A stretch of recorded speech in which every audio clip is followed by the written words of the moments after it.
Official soundtrack to Canada's only border city, 106.1 The Goat. Stay connected with MyLloydminsterNow.com. Put death by rock and roll. 'Cause I'm a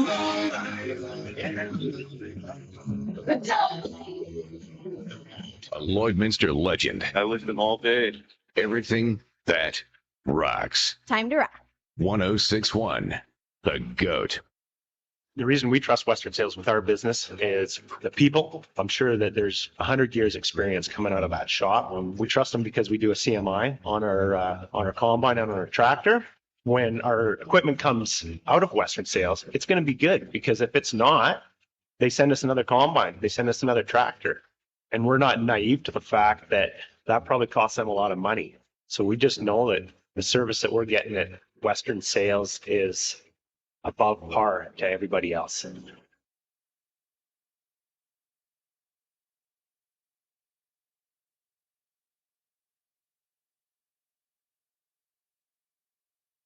Like people, businesses have their journey, their path, sometimes straight, but more often evolving, growing, and adapting to a changing world, creating the need for knowledge in areas like accounting, consulting, tax, technology, areas critical to your continued growth and success. All part of the journey, all part of what we do together with you. Because your success is the destination. MNP, wherever business takes you.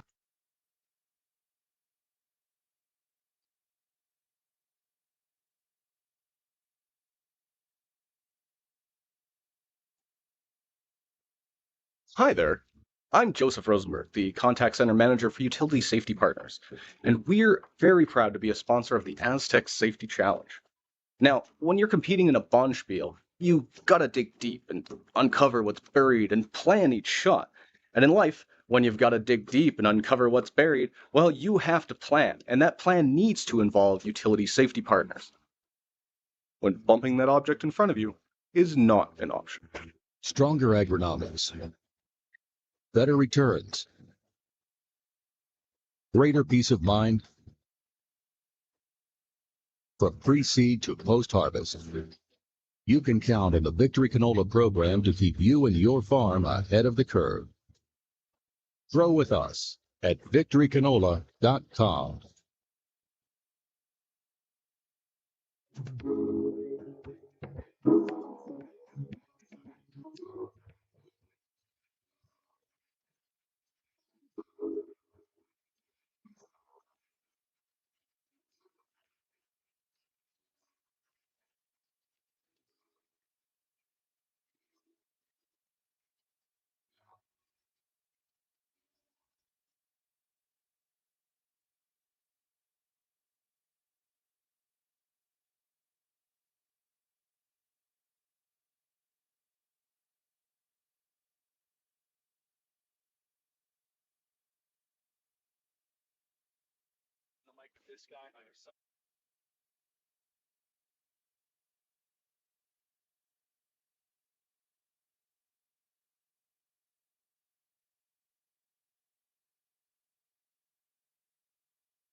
Good afternoon, everybody. Welcome to the C event finals as we're trying to get into the qualifying matches for the quarterfinal later this evening.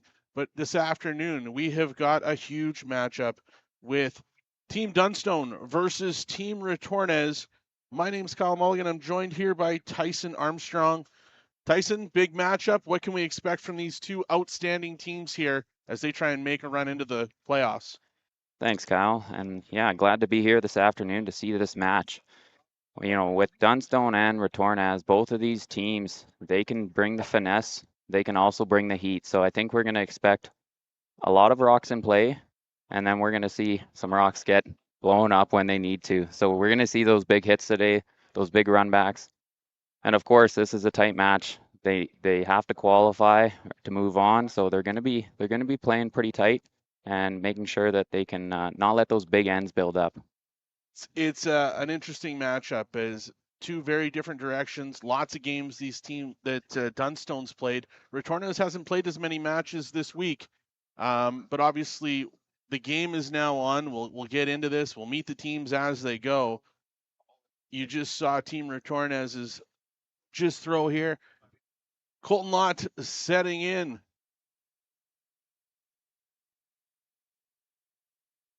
Colton Lott with his second stone of the first end.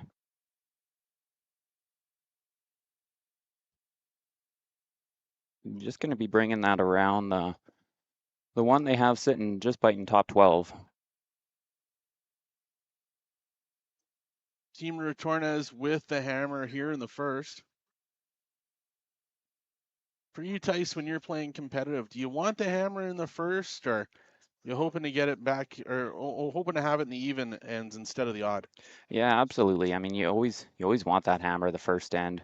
You control the game with that hammer, and if you can capitalize and get your deuce in the first end, that's perfect. If not, you can play it safe, get the blank, and take the hammer going into the even ends. Absolutely. Sebastiano Armand stepping in for his second shot. Looks like we're going to get a peel here.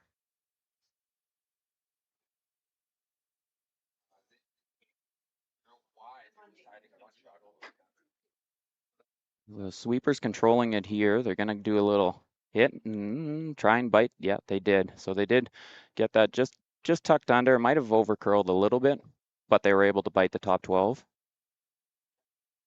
Early in the match, now these teams have played throughout the day already. But again, is there a sense of trying to figure out the ice here in the first end early and get comfortable, or do you feel like they're comfortable, ready to go? Let's just get going. They're going to be ready to go. They've had a few practice stones down the ice. That first end, they always still just want to feel each other out and get a sense of how aggressive the other team's going to play off the get-go. So still finding their way in this first end, but they're pretty comfortable. BJ Neufeld here from Team Dunstone, his first here in number 1 at the Astec Safety Challenge here in Lloydminster, Alberta, Saskatchewan. Looking a little tight, but pushes that guard over, opens that stone up now. Not the worst result. Not the worst. Not what I don't think he was looking for it though. No, I think he was just a little tight out of the hand, and they couldn't hold the line there. Amos Mosaner stepping in for his first shot here in this C-Event qualifier. Team Retornaz has lost their first match this morning in a very interesting match against Team Cooey. Then went out this afternoon and found their way to a win against Team Pierce. That's right. So yeah, they were down at the beginning of the game and snapped a 3-ender and stole a couple back and took control of the game thereafter. Earlier today, of course, like Kyle had mentioned, Cooey was able to beat Retornaz in one of the B qualifiers. We also had Schwaller with a win over Sturmey, and again, Carruthers with a win over Slaczynski. So Cooey, Schwaller, and Carruthers all qualified out of the B. So we do know some matchups for tonight already. And we do know that Team Mowat and Team Medina are waiting for the winners of these two matches out on the ice. And on the other live broadcast right now, to our right on sheet number 5, you've got Team Sturmey versus Team Botcher. And they are two trying to find their way into the playdowns tonight. But we do know, and for those of you on the live broadcast, we thank you for taking your time out at 4 o'clock in the afternoon here Mountain Time to join us. But we do have some exciting things to announce, and we can tell you that Team Carruthers is into the playdowns, and they are going to play one of Canada's favorites. And for any of you in Newfoundland, Labrador that have been waiting to see this game, Brad Gushu will play them tonight in one of the playdown games, which will be super exciting. Team Gushu was down earlier this morning at 10 o'clock Mountain Time for a little bit of a practice session.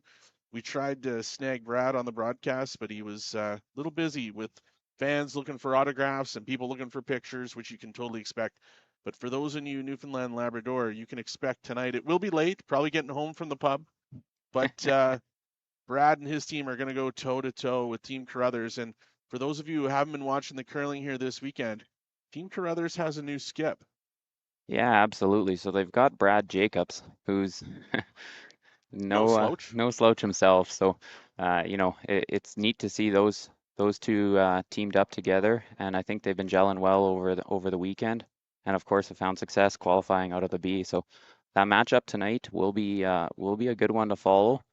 It should be a tight matchup like all these are going to be, and over the years, Brad and Reed have played each other quite a few times, so it'll be interesting to see which way that one goes. Matt Dunstone now stepping in for his first shot in this C-Event playoff. What are we looking for here, Tice? What's he calling for? I think he's just looking at doing a little hit and flop. Probably fairly controlled weight on this takeout. Girl. Clean. Yep. People in the chat right now, Daryl's wondering which of these guys finish this one. So that one got away from the sweepers a little bit there and over curled on him. Not the result they were hoping for sure. So now for Team Retornaz, a bit of an opening. Obviously looking to draw into the house here and start forcing the opportunities. Where do you want to see Retornaz leave this one? Yeah, so it didn't see where they tapped on that one, where they wanted to put that, whether or not they were going to be aggressive and come right around. That's the only way that Dunstone's going to have an out to freeze to it. So I think they might try and just keep this in the open and let him play a hit on it, and hopefully they can remove his thereafter. Get their easy deuce that way. Yeah, doesn't want to set up a double. That's key. Yep. Right? Hopefully going to stretch out the house here. Do you anticipate him to be kind of top 12 on the other side behind that Yellowstone? Yeah, just maybe a little tuck underneath of it, but not showing the whole thing. Linea buona. Linea perfetta. Linea perfetta. Linea So they perfetta. might be looking at actually bringing this a little bit deeper. Solo sta. Sweepers are getting on it. Definitely trying to sweep it deep as Set up a tough angle for a double. Or if he wants to hit the shot stone, it's going to be back house. Matteo Giovanelli sitting there already starting to scrape as they pull this one deep. Listening to Matt Dunstone and BJ Neufeld here as they strategize Matt's last shot here in the first end. Right away, he went for the double. He'll be, of course, rolling his shooter out of the rings, but then that'll set up for the blank end in the first end.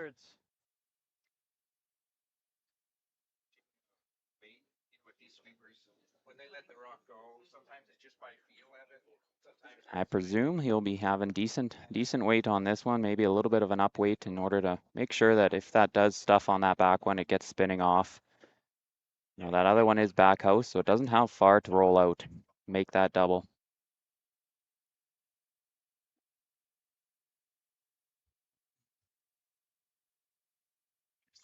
Matt Dunstone here, his final rock in the first, looking for the double.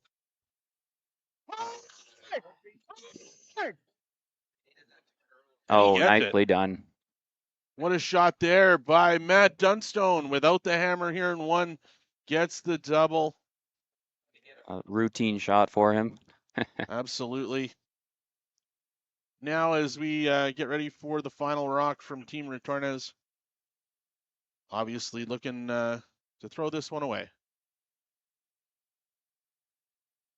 So maybe this is a good time too to talk, Evan, about directional sweeping. Yeah. These elite athletes and sweepers, and a good example is the Italian team, known by many maybe to be the best sweepers in the world. So at the end of the first end, we get a blank, a dreaded blank. I hate the blank. You guys, you competitive curlers, you use them when you need to. But at the end of one, Team Retornaz will retain the hammer as they will go against Team Dunstone and get a new strategy for the second end. We'll take a moment here to thank a few of our sponsors. If they need that rock to be straighter, where Ben Hebert is on the right side of the rock, then that actually can straighten out that rock a lot. So for our sponsors that we currently have here at the Astec Safety Challenge, our presenting sponsor, Wild Rose Pump and Compression, Utility Safety Partners, It's Time Promotions, Musgrave Agencies, sponsor of the VIP Lounge, MNP, Arby's Fan Zone, L&L Oilfield, Fountain Tire, Canadian Angus, Boundary Ford, the Lloydminster Exhibition Association, Bar Engineering, Industrial Scientific, the Tent Guys, Jason Arden and Associates and Cooperators, Velocity Truck Centers, Strathcona Resources, Bandit Energy, T-Bar 1, Kelro Pump and Mechanical, Baxton Construction, RL Electric Motor Rewinding, the Synergy Credit Union, the Gold Horse Casino, our media sponsors, the GOAT 1061 The Goat, Host Hotel, the Border Inn and Suites, obviously the host, the Lloydminster Curling Club, and the City of Lloydminster. Events like this don't happen, Tyson, without great sponsorship, and we thank them very much for the opportunity for us to host this event here in Lloydminster. It's amazing to see that long list of sponsors, and a huge shout out to them. They've been great in supporting this event and coming down and enjoying the games, watching themselves. So after a blank, Team Retornaz retains hammer. What did you see out of that first end that we need to change so we can get some offense here in the second end, Tice? Yeah, so, just getting a few more guards in play, and that's what they've done here on the first couple. They've got the center guard up by Dunstone, and Retornaz has put up the corner guard. So we're looking like we might get a little bit more junk in play and see a few more rocks in the rings a little bit longer into that end. So as a guy who's played a lot of competitive curling, young junior, you look up at the board, at the wall, and you see these banners, and I see Tyson Armstrong, playing in these competitive events. It's interesting with some of the new rule changes. Do you feel with the tick zone and now playing with a 5-rock rule, has it changed the way you as a competitive player look and strategize the game? You bet. Yeah, no, it definitely adds a different element to the game. Of course, when they expanded things and went to the 5-rock rule, that changed the game. But adding that no tick rule, that allows that team who needs to steal to set up those center guards and not have them removed or pushed around. Really changes how many rocks you can get in play early into the end and last a little bit longer there. Of course, wait until the 6th stone to remove them. So it's a nice little change. I think there's maybe some mixed reactions with the teams on the competitive tours, but overall it does provide for a little bit more on the fan experience, having a few more rocks into the rings and less of just the clearing things out early on. Matteo Giovanella with his second shot here in the second end. Just a little deeper than what he was hoping for there. Maybe just catching him up. Usually the second end is a time when the ice will just start to keen up a little bit more compared to that first end. So that might have just caught him a little bit off guard on that one. Slid about probably 4 feet deeper than what he was hoping for. Colton Lott here from Team Dunstone with his first. Looking like a board weight peel, wanting to stick around in the rings. Clean. Whoa. Clean. Clean. Oh. Clean. Go. Roll over a little bit in front of that red rock. They got to get this one to go. Like they got a small piece, but not enough. So there may be just something on the line call there that just we're hoping that it was going to move a little bit more earlier, and it didn't. So for those of you watching the event online, we'd love to know where you're tuning in from. We're sitting here watching the chat. If any of you have any analytical questions you're looking for answers for, make sure you ask Tyson. Don't ask me. And obviously, we'd like to know where you're tuning in from, and if there's any questions or anything we can answer for you, we'll definitely do that throughout the broadcast. And also, if you're watching it on the live feed, feel free to share it on your social media channels. Let's get as many people across the country watching this outstanding matchup between the world number 18, Team Dunstone, and the world number 1 team, Team Retornaz, here at the Lloydminster, at the Lloydminster Golf and Curling Center at the Astec Safety Challenge. So nice run back double there for Sebastiano Arman. And he sets up for a little bit of a corner guard there, which really worked in their favor as well. Got rid of everything in the center and can utilize that later. Colton Lott here with his second. What is Skip Dunstone looking for here, Tice? Go, hard line. Well, now they're going to have to use the guards that they have in place. So they're going to look at utilizing that red corner guard and tuck one around, but keeping it top. Yeah, they're coming a little bit deeper here.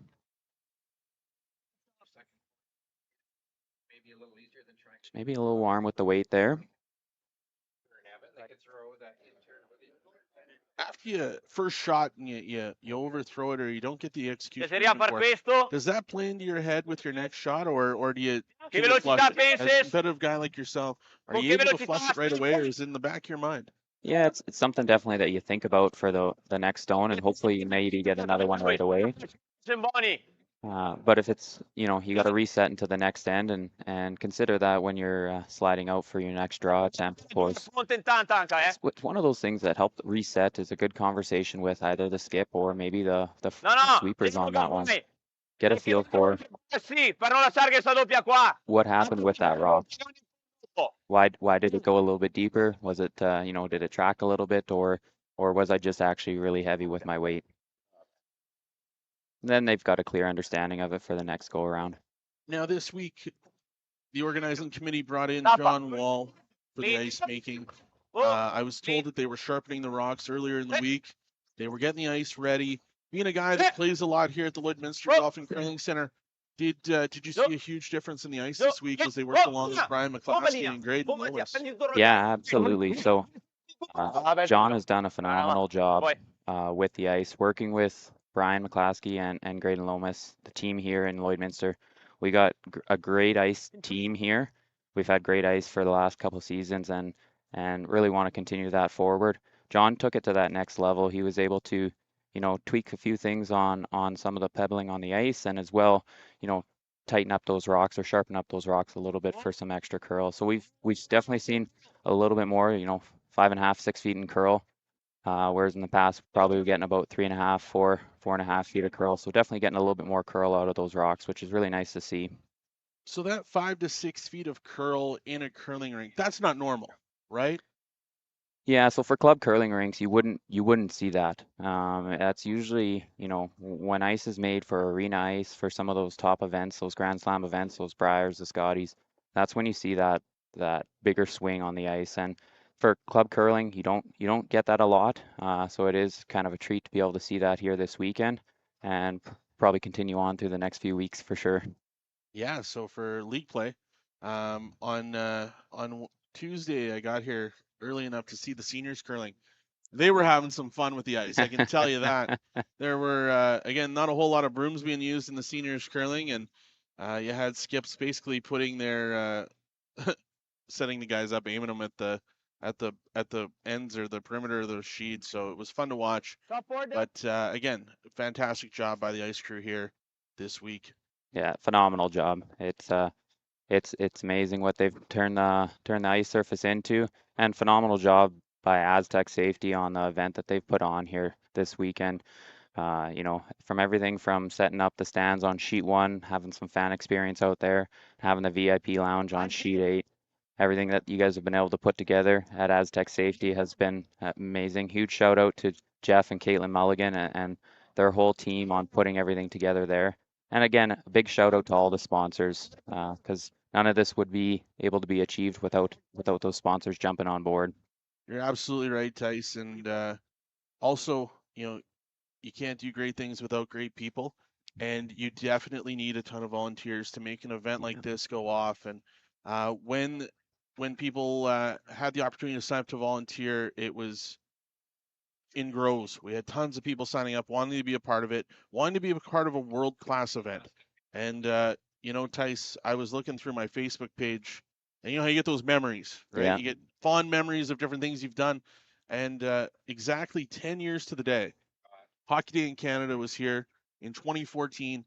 Now we're here with another world-class event on the world stage, the Astec Safety Challenge.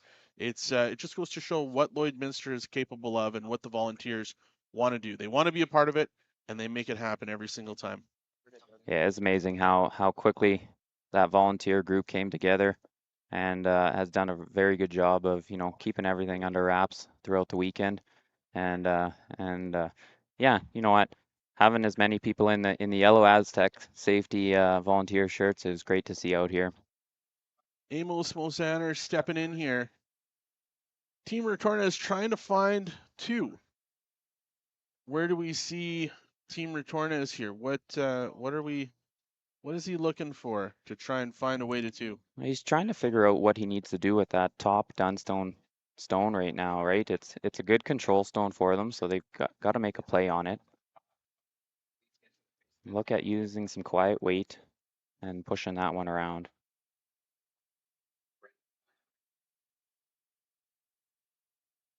For these guys, this shot looks easy. For the average guy, finding this across the face and pumping it through that back port without rattling and is not easy. No, it is not. You know, finding the right weight, being comfortable throwing that weight, and of course judging that line. They missed the line call a little bit on that one, but we're able to remove the stone, so they accomplished one of the 2 goals there on that shot. So Dunstone without hammer here in the second, obviously wants to make life difficult here on Retornaz, trying to force him to 1 to get the hammer back. Things pretty close to draw to the button here. He's going to be looking at bringing this right down towards that that I'd 15-8 on number 1 counter there for Team Retornaz, sitting just on the edge of the 4-foot. 35-40. Yeah. Hit. Top 4. Top 4, you heard it there from Matt Dunstone, wants top 4.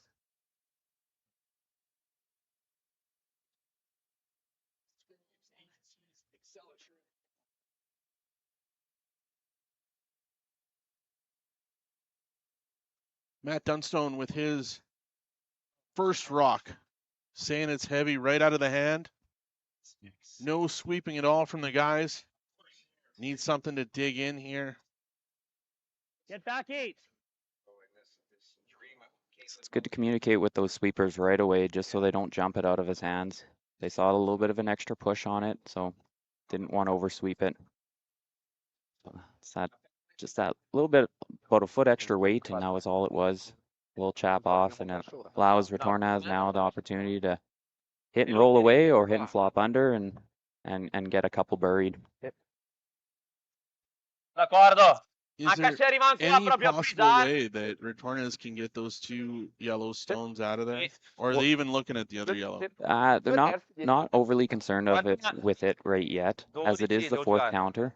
So, I mean, it could be something that if they hit and roll over into the open, they try and put themselves in front of that yellow stone and maybe can make it challenging for them to get rid of it if they were to attack it. So they're to help them down the road if they need it. Absolutely. Team Retornaz here. Looking to peel that yellow one out there. If you're skipping this game, Tyson, you're throwing this shot, where do you want to leave that shooter? Yeah, I'd probably play the little hit and flop underneath. You know, you get 2 tucked underneath there. Matt is going to try and freeze or corner to them again.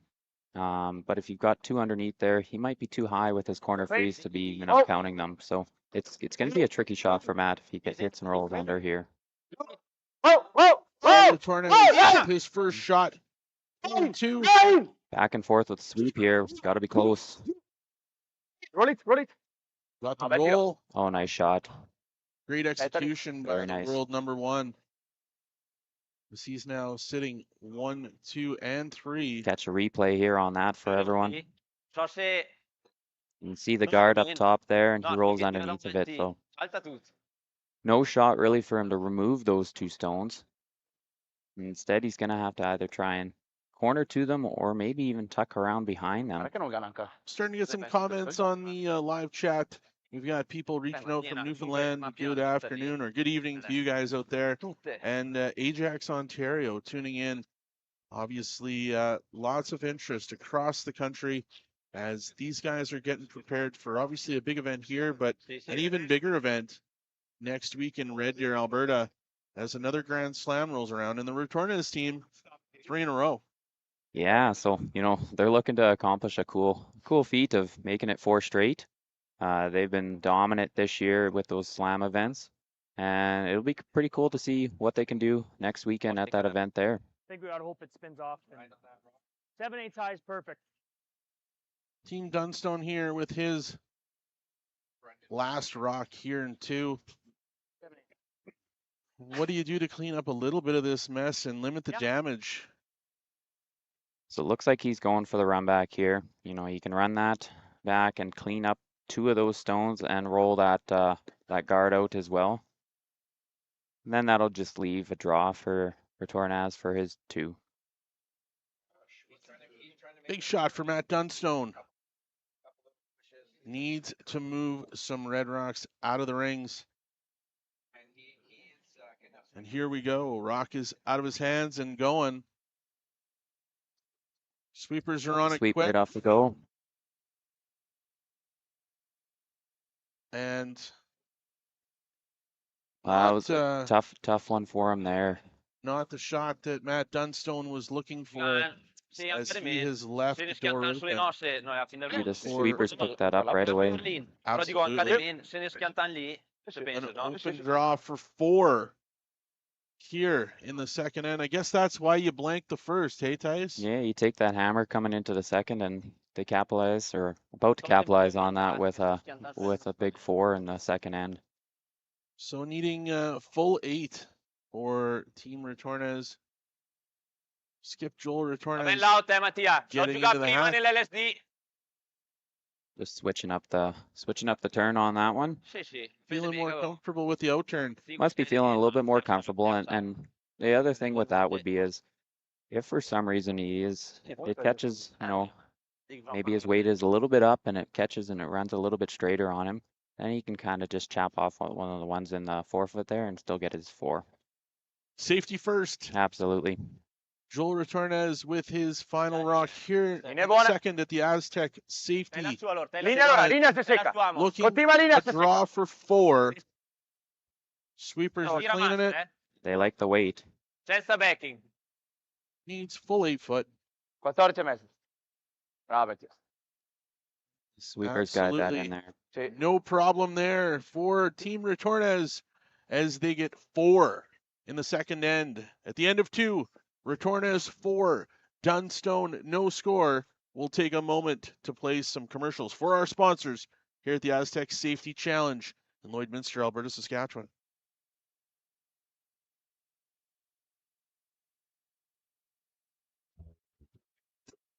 Hi there. I'm Joseph Rosenberg, the Contact Center Manager for Utility Safety Partners, and we're very proud to be a sponsor of the Astec Safety Challenge. Now, when you're competing in a bonspiel, you gotta dig deep and uncover what's buried and plan each shot. And in life, when you've gotta dig deep and uncover what's buried, well, you have to plan, and that plan needs to involve utility safety partners. When bumping that object in front of you is not an option.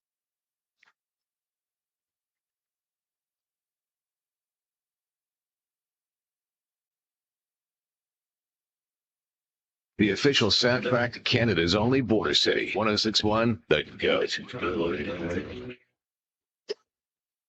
Stay connected with mylloydminsternow.com. Put death by rock and roll. 'Cause I'm alive.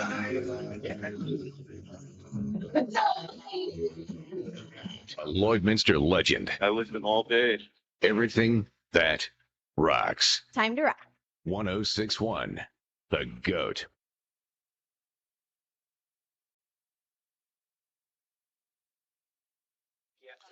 Welcome back to Team Dunstone versus Team Retornaz in the third end at the Astec Safety Challenge. I am joined by an extremely special guest from Team Goskins, the second, Jaap van Dorp. Welcome to the broadcast. How are you doing today? Thanks very much. I'm doing very well. How has, obviously, not the result you guys were hoping for over the course of the week, but taking the opportunity to come up and join us, do a little color commentary. How has your experience been with your team this week here at the Astec Safety Challenge? Well, it's been a great event for sure. We really enjoy being here, and of course, as top level athletes, you really want to win, and we didn't really do that as much as we would have liked this week. So, of course, disappointed about that. But the event's been amazing. Organization has been great. Fans have been really nice. The atmosphere here is just fantastic, and yeah, really enjoyed being in Lloyd. Fantastic. And all the way from the Netherlands, for those of you on the broadcast, if you have any questions that you want to ask Jap, please put them into the chat. I'll make sure I ask them here. We're going to get them to provide some great color commentary and some strategy on what these guys are up to on the ice. But for everyone at home, obviously not the result you guys wanted, but unbelievable experience to play against some of the top teams in the world. Yeah, for sure. Yeah, the field is really good in this event, and that's what you're really looking for if you play these kind of tournaments. For us, it's all like preparation going towards the bigger goals of playing at the World Championships, collecting points to hopefully qualify for the Olympics. And yeah, you want to play against the best, and that's definitely what we've been doing here. We've played against actually some of the teams that are out in the ice right now. We've played Retornaz, Sturmey, and yeah, of course it's been all great games that we've played. So field's been great. The ice has also been really good, and yeah, that really helps also being able to make good shots and provide some good curling for you guys to watch. It has been outstanding, and a comment in the chat. It's great to be able to watch curling on the live feed, and we've truly enjoyed bringing it to everybody. Being able to get viewers all the way from overseas in the Netherlands, Scotland, and then over in Switzerland earlier today, we had people watching as Team Schwaller was on the ice, and now obviously people in Canada are getting pretty jacked up about Team Gushu playing tonight and being able to watch them on the live stream.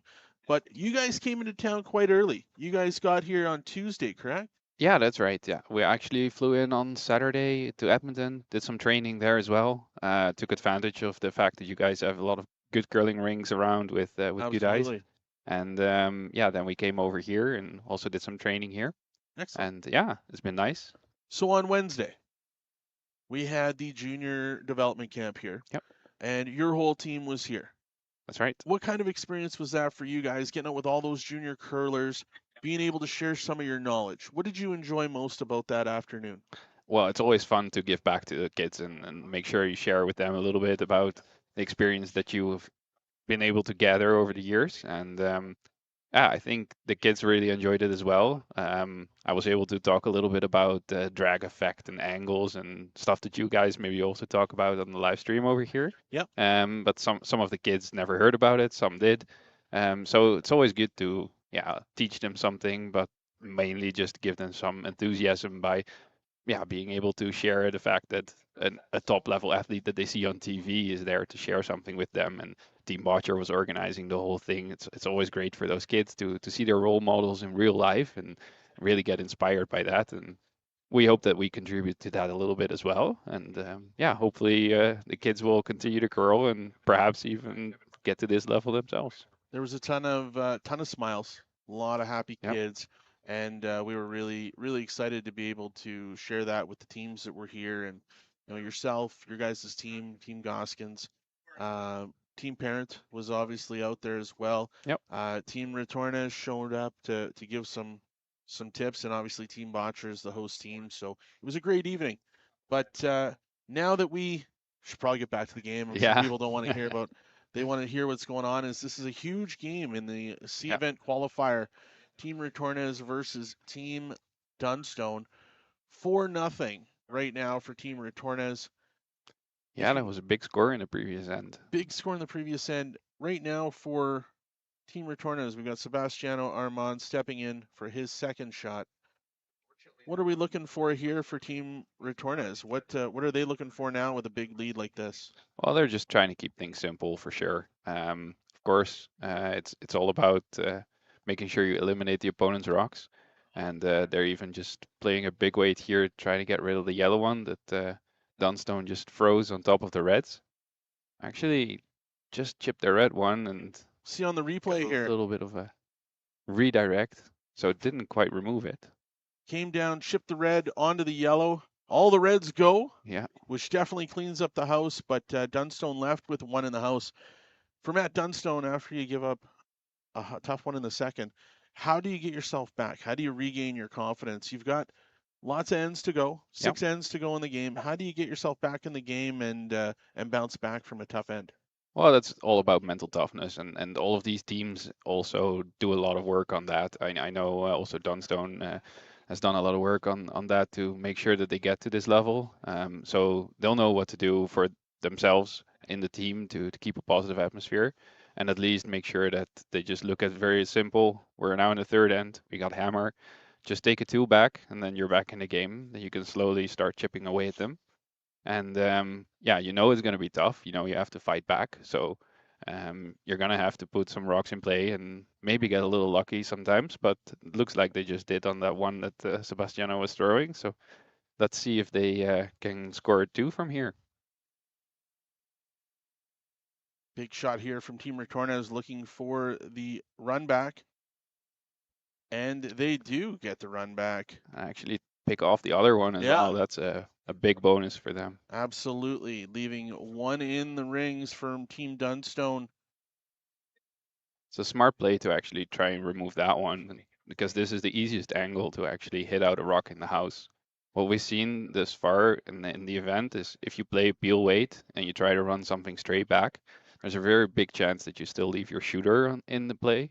And that's not really something that Team Retornaz is looking for right now. So they just try to pick off the guard and hopefully get the other one in. And they get that. So good shot for them. That's why Jap plays in these events and I don't. Great color commentary right there, right from the inside, trying to fit as he gives some great insight, as we're very excited to have you up here with us and providing us some feedback. So growing up in the Netherlands, who did you look up to? Who was your inspiration to get into the game of curling? Well, not really any inspiration to get into it. I watched it a couple times on TV. Some European teams mostly, watching European championships. And yeah, I quite like the game, but didn't know that much about it as long as I didn't play it myself. But yeah, I started out in our hometown, Zoetermeer. They have a dedicated curling rink there, the only one in the Netherlands. And yeah, I just fell in love with the game right away. So just enjoyed the whole team atmosphere and the fact that it's so both technical and tactical. And yeah, from there on, started playing more and more. Absolutely. And yeah, still loving the sport. BJ Neufeld here, looking to come in behind that red Retornaz stone, trying to get this one above the tee line. Guys haven't been sweeping it at all. Looks like it could be a touch heavy. Yeah, well, as long as it sits in the house, it should be okay. I don't really see Retornaz freezing on this anytime soon. They're probably gonna try and pick try that and one out. hit it out. Yeah. Right. So probably play like a hack weight and see if they can still tap it out. That's the only danger if you're a little bit deep, that it's less far out of the house to hit. Obviously, Team Retornaz doesn't want to get a lot of rocks in play. Exactly. They want to keep things as clean as possible, and eliminate opportunities is clearly the name of the game right now. Deep in the third end, as Joel Retornaz is coming down to make his first shot in the third end. Let's listen in to what the skip might be up to.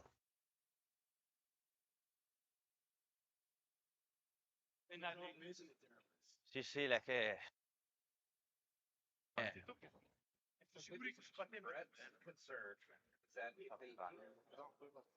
Benjamin.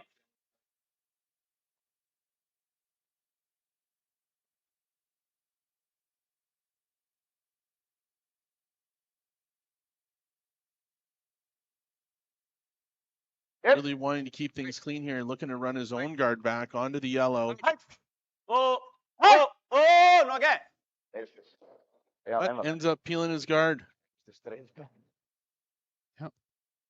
Amos Massaner on that quite a bit to try and hold it straight, but just overcurled. But not too bad of a result for them. So now for Matt Dunstone, his first shot here in the third. Do we Where do you expect him to leave this one so they can try and find a way to claw themselves back into it? Well, they're really looking to make sure they don't leave a double. The best way to do that is probably just split the house. Make sure Okay. they throw it on the out turn, so towards the left, as we see it on the screen now, and make sure that you're on the same height as the other rock that they already have in the house. So just back 4. That'll probably be an ideal spot. Just within the 8 foot should be okay. But even if it's 12 foot, as long as the height is the same, then there should be no double. Matt Dunstone with his first rock here in the third. You can hear from Jap trying to get it even with that other yellow stone in the back of the house here. Trying not to set up the double. Really important as this team tries to work their way back into this game. Still early, lots of rocks to be thrown. Guys are Sweepers cleaning on this it. one back. Good brush trying to drag it back as far as they can and as wide as they can. And a good shot there from Matt Dunstone. Yep. You see you did the job there, because Joel is not even taking on a double.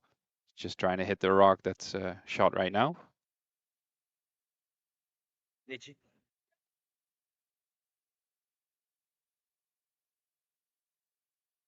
Looking to peel this one out, Joel Retornaz with his last rock here in the third end. He'll probably try to still even stick around with this shot rock and make Matt Dunstone throw a hit on his last as well. Yep. Of course, fully expecting him to make it, but at least it's another challenge. Unless if you roll out, then it's just a free draw to the house. At this level, mistakes are very rare. Very rare, of course. At my level, a lot of mistakes. Mistakes everywhere at my level. We'll see what Matt and BJ looking to Is it gonna curl like my control waiter did in the first? looking to find the hit on this one and stick for 2. Okay. Yeah, nice bit of communication just to reassure that they're putting the broom down at the right spot.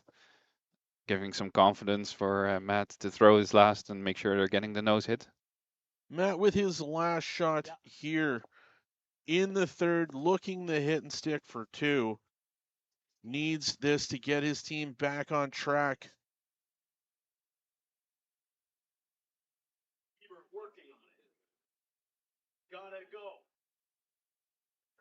Settling into the hack here. Getting ready to throw. Matt Dunstone. Looking to find 2. Curl. Calling the curl pretty early. Instantly Oh, calling there we for the go. curl. Rock's starting to go now. Should be all good. Clean it down to the nose hit. Nice. And that's 2 for Matt Dunstone here in the third. Joined by Jap Van Dorp from Team Goskins in the Netherlands. One last question for you before you go over to the other game. I know Yep. Daryl and Evan are looking forward to getting you over there. What's next for the team? Where are you guys heading next, and what are you looking for? Well, we're flying home and getting home on Tuesday, and then the next event is flying out on Wednesday, going to Switzerland. So that's the next one, and then we have a couple weeks that we're just training at home. Then 2 more events before the World Championships in Switzerland, end of March. So yeah, that's going to be the season for us. Do you have any room in your bag for me? I could go to Switzerland. I'll be there. I can stretch you guys out, whatever you need, and get you back in. But thank you very much for taking the time to join us up here for an end. And I know these guys over here are looking forward to getting you so you can give some insight on Team Botcher and Team Sturmey. Yeah, we'll do that as well. Thank you to you and your entire team for taking the time to volunteer, be a part of the junior event, be a part of this spiel, and coming up here and sharing some time and giving us a great color commentary. Yeah, of during course. This game. Anytime. One more remark from my side as the last time. I really also enjoy the live stream that you guys put up. Thanks for doing all the commentating and all of the camera work.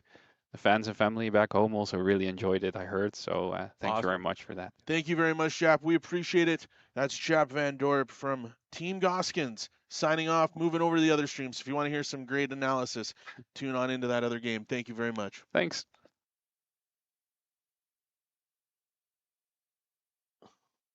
We will get Tyson back in here because we definitely don't want to leave me on my own because we know I'll get out of control. So we'll get Tyson back, hopefully. as he can help out as we get back to the fourth end here.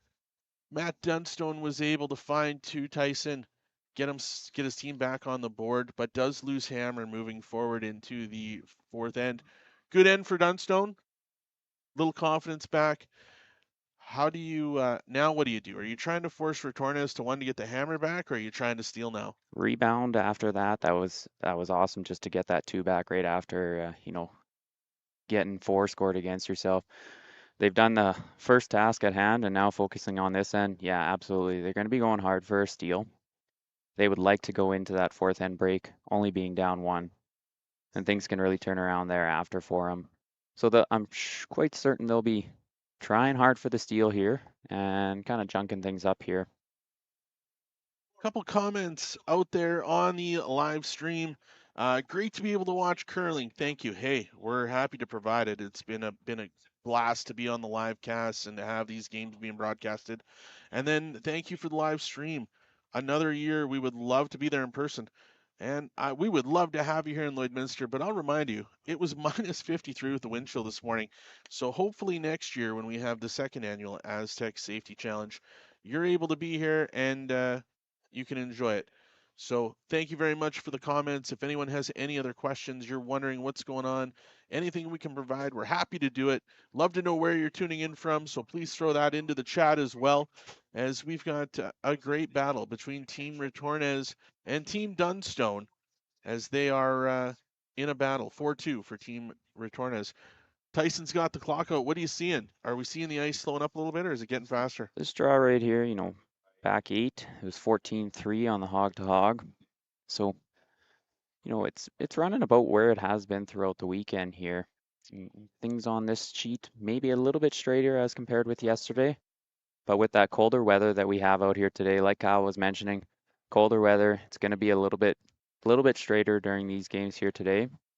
And as there's less and less teams out on the ice, that'll also change the air temperature a little bit. So we're still got decent amount of curl, 3.5, 4 feet, but just kind of adapting to that and changing to that on their draws and adjusting on their takeouts as well. Colton Lott here with his shot here in the fourth end. Haven't touched this one yet. Line's good. Okay, still room. Saying the line is good, right where they want it. Now they're going to get on it here at the end. Going to try and just let this walk in and sit on the corner. It's a pretty good shot there. I had 14 for. Team Retornaz now. Obviously, they don't want to relax and play. So, what does he do now? How is he going to clean some of this up? Does he take out the garbage, or does he make his way down into what's going on in the house? Yeah, of course, these guys are the cleanup experts. So they're going to be looking at double peel here and getting it across the face of the secondary one, running it back into the one that they just put in there. Let's see what he can do here. Sebastiano Armand. Sweeping on it right away. All right, so they get the double peel, spill their shooter off as a corner guard. That's a great result. The double and the run back into the stuff in the house can be a bit aggressive and can work out fine, but the double peel and the spill off is perfect. So you were doing some homework earlier. Team Retornaz obviously has had a big year.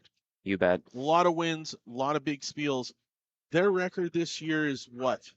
They have played 59 games and they are 52-7. So that's an unbelievable record. Outstanding season they're having. Of course, winning 3 Grand Slam events this year. They've got 4 Grand Slam titles under their belt as well. So they've won a back-to-back Masters in 22 and 2023. Of course, winning the Tour Challenge this year and the National as well this year. They're going to be looking forward to, they're going to be hosting the 2026 Winter Olympics. So they're going to be getting excited for that. And you know what? They're going to be the squad to beat at the Olympics. So I know as they're approaching that, their country's going to be getting excited about curling and excited about their play. So this is their 60th game of the year. Yeah. That is, not in 2024. This combined 23 and 24. But 60 games so far this year at this kind of level. What kind of wear and tear does that have on your body as a competitive curler, trying to be mentally in it 60 games a year and physically in it? Yeah, you're never gonna have that perfect game every game. So those teams know that, and they've had a couple games this weekend where maybe things didn't go their way, and they just took some time afterwards, regroup, figure out what went wrong, and then bounce back and get a win thereafter. So these teams as well work out quite a bit and keep their bodies in great shape. So, they're also focusing on that and making sure that that's kept at 100%. And again this morning, Team Retornaz's vehicle didn't start. So, we got a phone call this morning, the organizing committee saying these guys need a ride. Does that play into their first game this morning at all? Or does it not phase guys like this? Stuff happens like that all the time. I'm sure it's probably something, they're going to have little kinks along the way that happened during the season that's going to throw them for a bit of a curve before a game here or there. Might have been the first time that they haven't had a car start for them, but with the cold weather that we're having here, I think they handled it okay, and they were able to bounce back from that. Yeah, obviously getting a big win against Team Pierce in the 12 o'clock draw to get themselves into this matchup against Team Dunstone.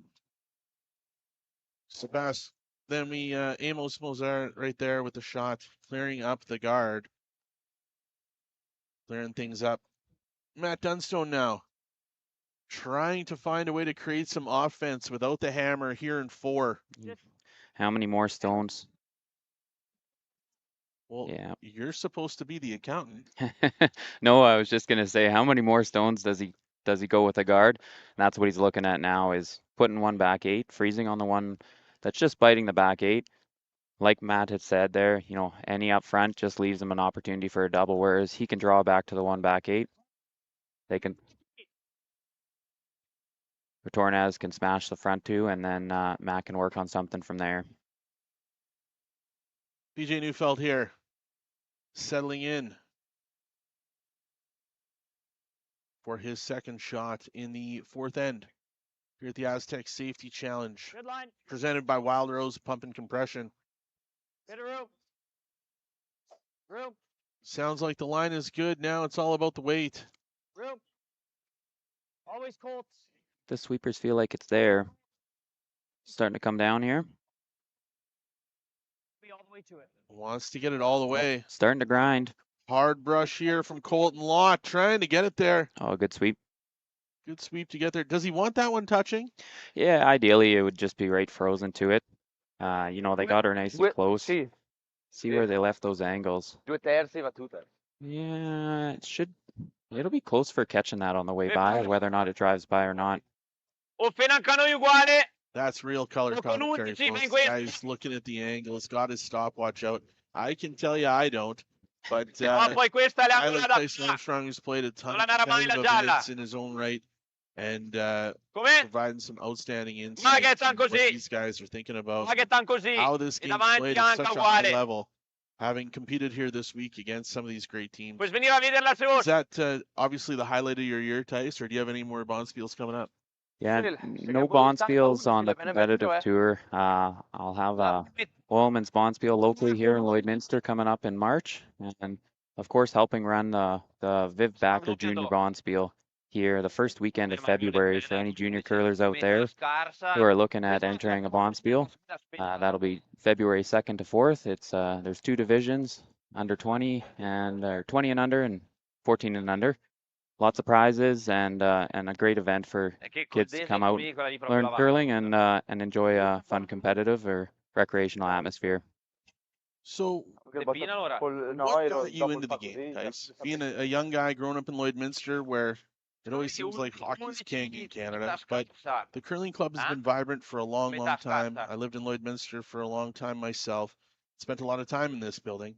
Not as much on the curling ice. I was a little bit more on the grass. What drew you to the game? What brought you in and got you up to the competitive level that you're currently playing now? Yeah, so similar to yourself, I grew up golfing quite a bit as well. Absolutely. But mom and dad showing me curling as well. So being from a curling family, I was involved in it pretty quickly at an early age, starting at age 8 and continuing on up until now.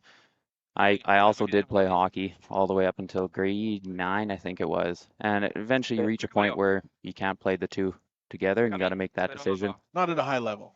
Not at a high level, no. Definitely not at a high level for the hockey. I enjoyed it for sure, but I chose the curling, and the team of 4 was much funner to work with and easier to manage, I found. So I really enjoyed curling career and what it can bring me for the future as well.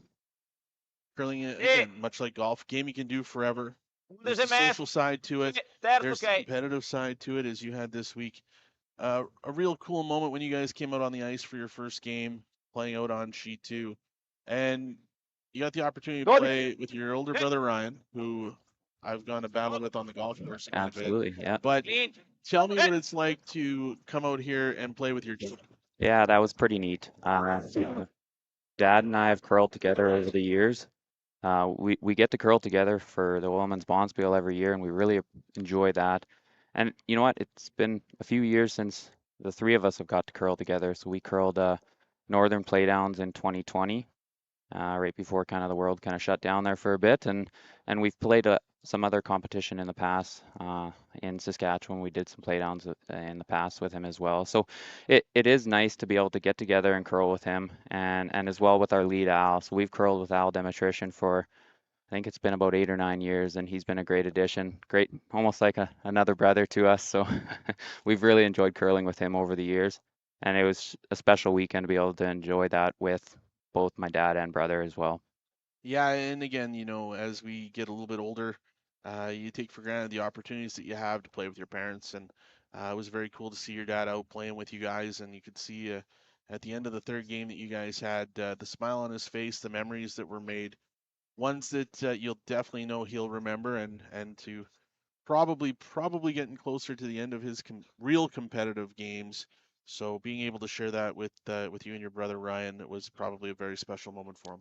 Yeah, absolutely. And I mean, it's something that was pretty neat for him to be able to circle back to the original event, the Wayside Classic. He had the ability to play in that back in the 90s and 2000s, so he curled it in, I know, at least a couple times. So he enjoyed curling against some of those top players back then. It was nice for him to be able to circle back and play in this event, the Astec Safety Challenge. Absolutely. As Matt Dunstone sets in for his first rock here in the 4th end, what is Matt trying to do without hammer? What's the next step here to try and get something to stick around? So right here, it looks like he's trying to come in off the one in the 8-foot, play a double, and just sit right there. Believe that was the call. Matt Dunstone's first shot. Yep. Looking for the double red takeout and have it sit right on top of the button. Bringing the heat. 1, 2, boom. Tap, sit. Sitting 3, big shot from nice Matt shot by Matt. As he's going to put a little bit of pressure on Joel Retornaz. Non può sbagliare tanto, eh? No. So se... Che altro posso fare? Niente. No, che non è abbastanza atleta. Matteo Giovanni and Joel Retornaz figuring out what the next step is here. And I apologize to anybody out there. I have no idea what they're saying in Italian. Tyson, I don't know if you're up on your Italian. I think they were just talking about what a great lunch they had here at the Lloydminster Golf and Curling Center. It was Italian. Had some lasagna. So I think that's probably what they're talking about, is they're getting ready to throw this rock. No, probably not. But again, Joel Retornaz stepping in here, wanting to clean up some of these yellow rocks in the house. Mama! Hi! Sweeping hard for the curl here. Going to keep this online. Gets jam. Okay, so, only get one of those yellows to go. Eliminated the back red as well. Opportunity here for Dunstone. Absolutely. Obviously wanting to steal, wanting to create some points for himself, but most importantly, trying to limit it, Joel Retornaz, to 1, so he can get the hammer back and go at it here in N5. If this was you, Tice, obviously you got to get the red out, but where do you want your stone to roll? Yeah, you're probably roll. rolling a little bit into that yellow. Now, with Retornaz only having one shot left, is he better off to leave his shot right there on top and making Joel Retornaz have to draw for the full 4? You know, you could try and find, it's tough to actually hit that on the beak, right? That's going to jam on that back yellow. Yep. So they're going to have to try and hit that, you know, 3/4 to half stone on either side. It looks like they're going to be hitting it into half side on the right-hand side where we're looking at it here, and just come into that other yellow there. And then if he can sit right just biting the 4-foot, it cuts down that surface area, that 4-foot area where Joel will have a chance to draw into for his single. Just making that draw a little bit more challenging. Last shot here for Matt Dunstone in 4. Looking to peel this red rock out of there and have his shooter stick around to make it tough on Retornaz to get one. Smidge out to start. Ryan Harnden, Colton Lott getting on it now. Here it comes. Trying to find it. They get it through. Very little roll. And they pop it out. Good shot there by Matt Dunstone. 2 very solid shots here. You see the replay? I was looking for that back. I was looking for that back. Now. Good shot there. Gets it through and out. Now, Joel Retornaz needs a full 4. Well, not full 4. Just needs to be biting the 4. As he loads up for his final shot here in 4.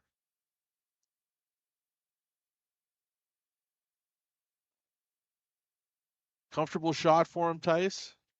Yeah, I mean, drawing's his bread and butter. He's that's why he's throwing the skip stones, so he feels pretty comfortable with this shot. Hitting 4-foot, my guess is he's going to come pretty close to right on the button. Guys are cleaning it here, making sure that nothing happens to it before it gets to the 4-foot. And it does. Joel Retornaz with the single here in 4 at the Astec Safety Challenge. We have a very interesting game as it's now 5-2 for Retornaz over Dunstone. We'll take a minute for a commercial break. Tyson and I signing off here for a minute. We'll be right back.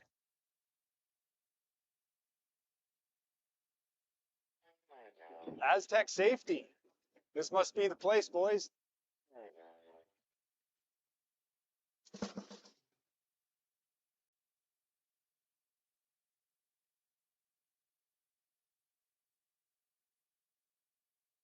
Huh. That's about right. Looks like this is where the engineers hang out. Nice spot.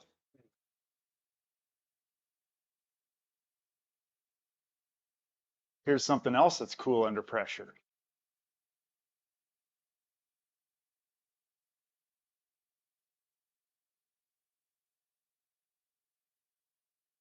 Great tour, but where's our man Brett?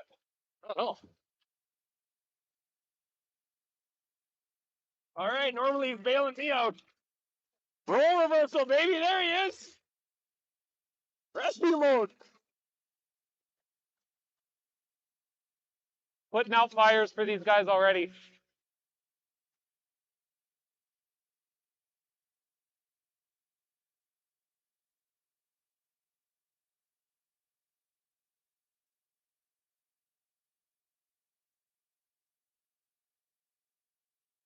Okay.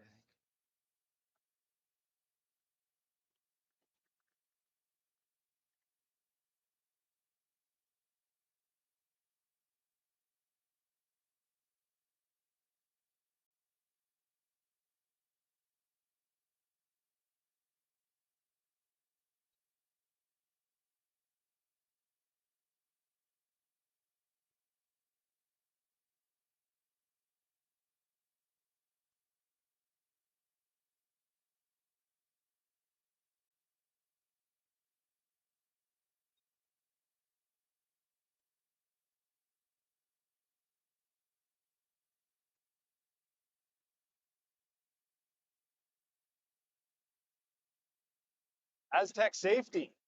This must be the place, boys.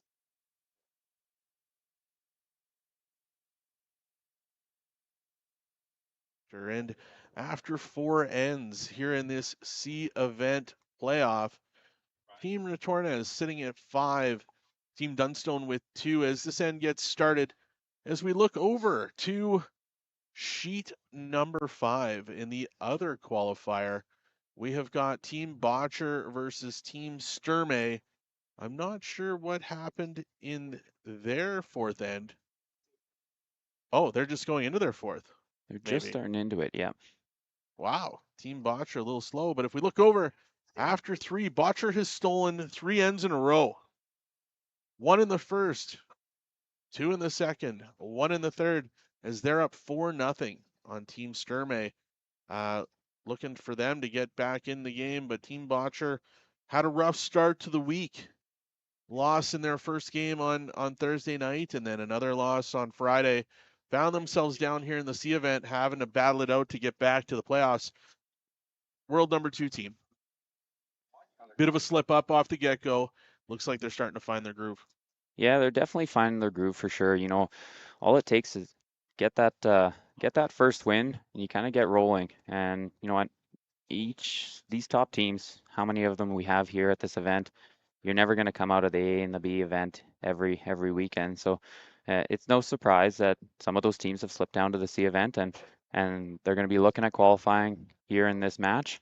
And yeah, anything can happen in the qualifiers, the quarterfinals here this evening. So they're rolling on this game right now and looking like they're in control of it. Each of the ends that I've been glancing over on. So world number 1, Team Retornaz, playing here in the C event. World number 2, Team Botcher, playing in the C event.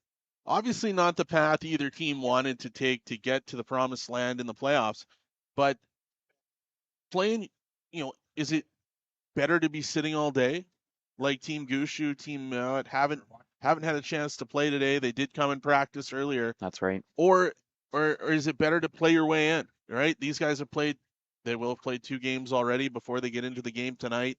Is it better for them to play their way into tonight? Yeah, and it really depends on, how those teams are feeling, right? If they are they feeling a little run down, tired after quite a few more games, they might not be coming in with all that energy that those games or the teams that have been sitting will have. As well, you know what? If they're coming in with a little bit of momentum off after a big win, they might just jump in and start rolling in that first game in the quarters. So the teams who definitely, had that day off, a little bit more rest, can still have practice during the day. It's a bit of a coin toss on how they're all going to come out. But yeah, they're going to try and catch those teams who have been sitting for the day off guard in those quarterfinals for sure. Sebastiano Armand stepping in for his shot here in end number 5. We've got a bit of a mess starting to happen in front of the house. Where do you want this rock to lay out here for Team Retornaz? So he's looking at just following Team Dunstone and sitting on top of that yellow that was just drawn in. It's a beautiful shot there. Trying to navigate that port with the right weight and sit it right on the tee line on that yellow stone. So having hammer here in 5 for Matt Dunstone.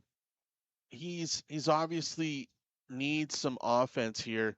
He's okay with all these rocks being in play? I'm surprised that Retornaz wants to have this many rocks in play right now. Yeah, you could see if the angles don't start setting up right for them, they might look at, healing some stones or maybe opening it up. Depends on how late in the end it gets. Because all it takes is one nice draw really to sink one in there and put it in the right spot to turn things around for your team. So it looks like, go ahead. Colton Lott here from Team Dunstone. Just a little chap off on that last draw there. He's going to look at capitalizing and getting to the inside of that red stone. Try and flip this undercover if he can. They're going to look at carving this over here now. Sweeper's on it. Neufeld's. Oh yeah, that's a nice shot. Really nice shot there by Colton Lott. Getting the soft tap back, leaving some backing there for their team, which is important down the road, but gets a nice little pop back to be sitting 2 right now, putting some heat on Team Retornaz. As Amos Mosaner steps in for his first shot, where do you want to go here now as you're looking at an opportunity that you want to take away from Team Dunstone? Yeah, they're starting to not feel comfortable with how this end is setting up. So they're going to look at trying to get rid of those 2 yellows here. Feel that one across the face of the other. Catching it thin. Does it get it? Oh, not. Got one. Got one. Didn't get enough of that second one to get it spinning off that back red. Bump that yellow one back, though, a little bit, creating a little bit more room in the back of that house. You bet. Gotta be this, eh? Now Matt Dunstone and BJ Neufeld going over some game plan here.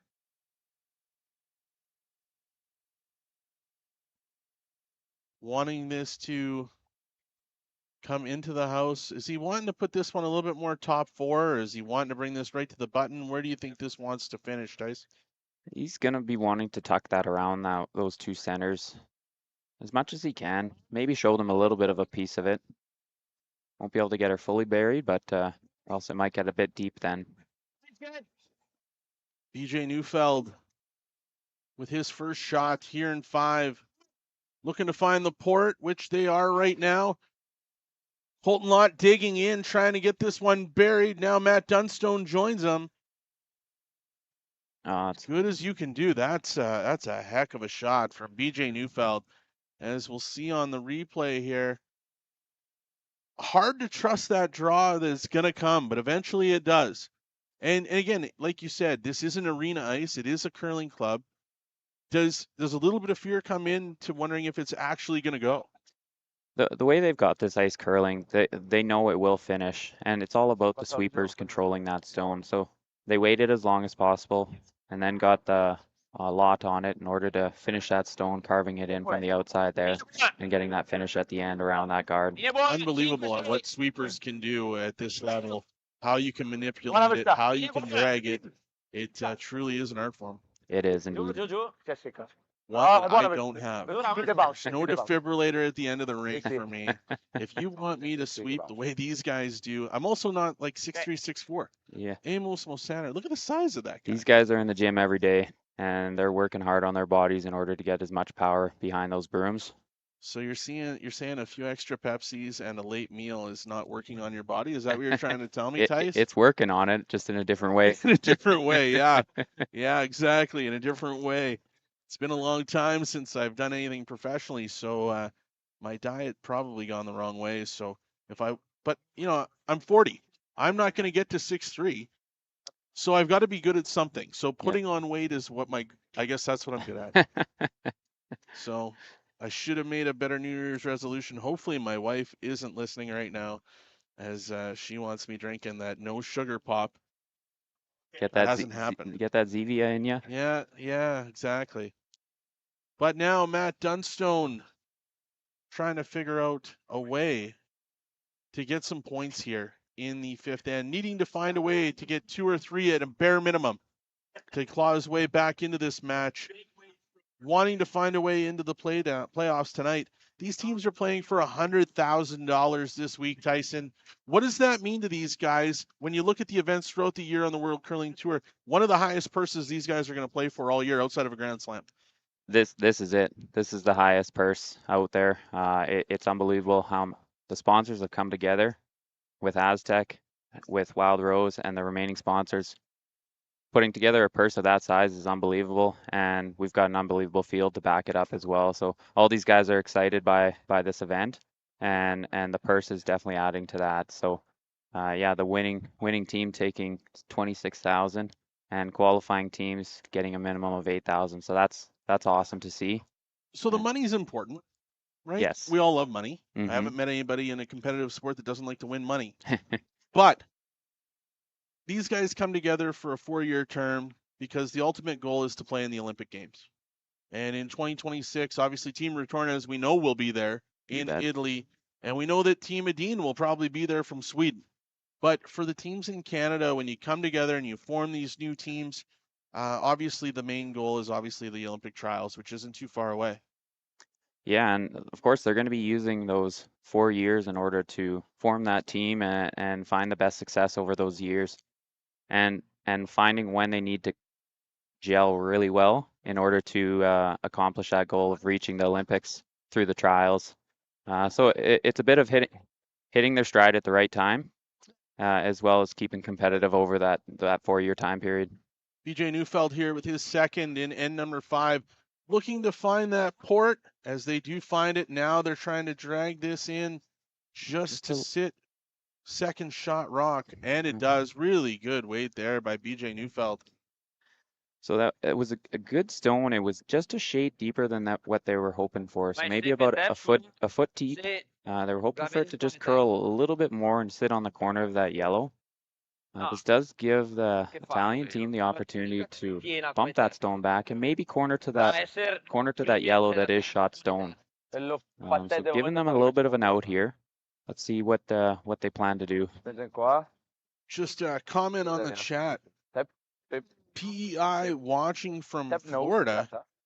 Well, gee, no invite for Tyson and I to come down to Florida. We'd definitely be willing to come, but we're glad that you're tuning in down in Florida. Obviously, 7:30, probably just finished a wonderful meal.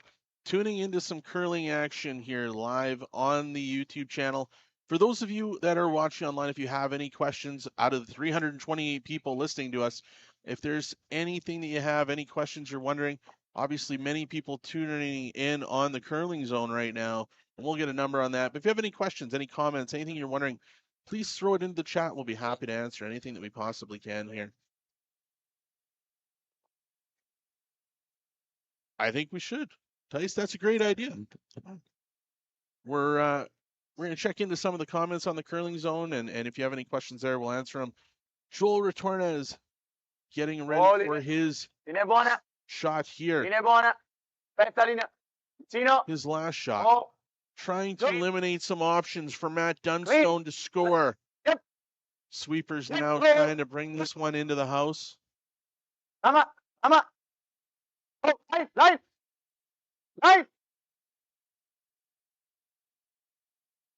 Good shot there as he taps in to be second shot, making things interesting for Team Dunstone. Let's see that replay there. That's a pretty solid stone sitting there, but Dunstone's still sitting 2. So he's going to look at saying, hey, let's protect that stone. Well, Dunstone's got final rock. Dunstone's going with his final shot right now. He's got 2 more. Dunstone's still got 2. That's why I'm not an accountant, Tyson. All good there. You need your taxes done. Don't come to me. Go see Tyson. He's your man. Little free plug there. Thanks, Kyle. No problem, buddy. My taxes are ugly. Just kidding. If anyone from the Canadian Revenue Agency is listening, Kyle Mickelson's my name. Yeah. No, just kidding. Just kidding. All right, Team Dunstone trying to find a way to make some points happen. You think they're going to protect this? Is that what we're looking at here? I think they're looking at just guarding that one. So they're going to come across the center line and just draw right onto the 4-foot line on the right-hand side there, just to cover up that hole so they can't follow them in. As you can see in the screen there, Ryan Fry from Team Retornaz, longtime curler here in Canada, has jumped on with Team Retornaz as a coach. Hard at work there, looking at different things. Maybe he's listening to us.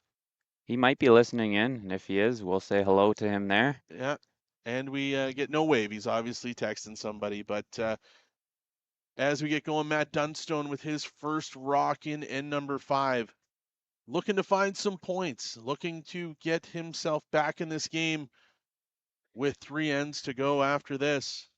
First shot for Matt Dunstone as he gives it to Colton Lott and Ryan Harnden. Line's good. Got a curl. Never off. Line's good. You're looking at trying to carve this across to that line. There it goes now.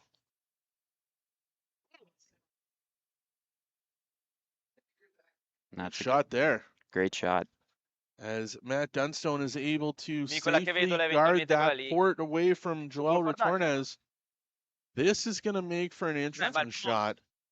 As Retornaz is trying to eliminate the amount of points that Dunstone can get. Dunstone sitting 1 and 2. Is there any way for Retornaz to move anything around? So he's looking at a couple different options here. They looked at that yellow on the far left, running that guard in, trying to make a double on those two yellows with that stone and roll that stone away. Another option that they could look at is running the yellow on the far right side, playing that onto that red, the Italian red, and making a double on those two yellows. Either one, it's a bit of a risky shot because you're running in an opposition stone that could count as a counter for them. So, you know, they got to be careful here. Is there any option of running their two reds back onto those yellows and causing some havoc? Or is it just too difficult running two rocks back? It's definitely an option. Yeah, you know, a little bit tougher angles there. But right down the center line, what you have to do is catch that across the face, and again across the face of that yellow in order to double those out. One risk with that would be is you might end up opening up that center. And although you might get rid of a couple yellows, they may have a double right back for another two anyways. So it's tough to say, you know, which is the best shot here. It looks like they've gone with the one on the far right. Big shot here for Joel Retornaz. His last shot here in 5. Looking for the angle raise onto his red. Giving it off to the sweepers now. Guys are on it quick, looking to find that angle. They find the angle in on the red. Nice shot. Wow, what a shot from Joel Retornaz as he is able to hammer that yellow rock in onto his red to sit shot rock. Wow, what a shot there from Joel Retornaz. Now, as we listen in to Matt Dunstone and BJ Neufeld trying to figure out what they do to score. Yeah, there is two reds in there. One is first shot for sure. They're looking at running back this yellow here on the right-hand side, trying to make a double on those two reds. If they could find a way to get that through, they might be able to get 2, 3 out of it. Depends on where that one they run back spins up and off to, or if it catches that back yellow that's just biting the back 4 with one of those red stones. Sorry, man. I might have put you. Thanks for taking. Looking to find 3 here. Yeah, two's a must for him. 3 is a bonus for sure.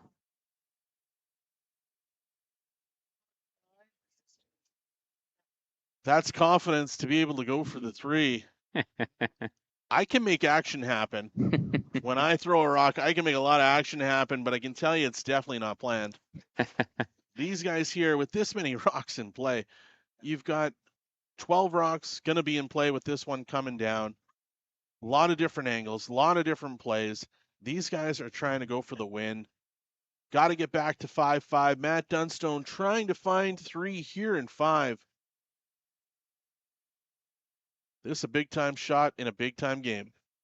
Well, this will light the fire in their squad for sure if they can make this run back. Matt Dunstone with his final rock here in 5. Ryan Harnden sweeping it hard. 1, 2. Oh, what a very shot. Close. Nice shot. Get there too. The shot was there to get 2. Didn't get the 3. Wasn't able to plan it, in the words that Matt Dunstone was using. Big opportunity there, but does get the 2 to bring this score to 5-4 for Team Retornaz, as they will get the hammer back here in the 6th end. As we have a moment, we will take some time here to thank some of our sponsors here at the Astec Safety Challenge.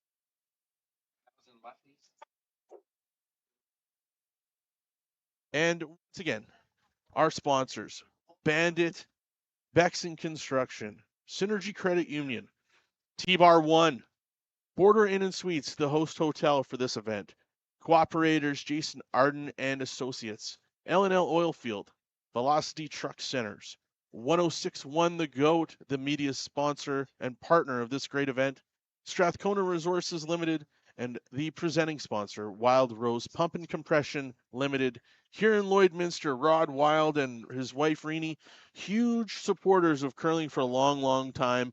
longtime supporter of Kevin Martin when he was playing competitively, and Kevin Cooey with his old team. Huge supporters here, Rod Wild from Wild Rose Pump and Compression. At the end of 5, we've got a 5-4 game. Team Retornaz holding on to the hammer here. Dunstone's got to be thinking steal here. Does he not, Tice? His 6th end here, he definitely needs the steal.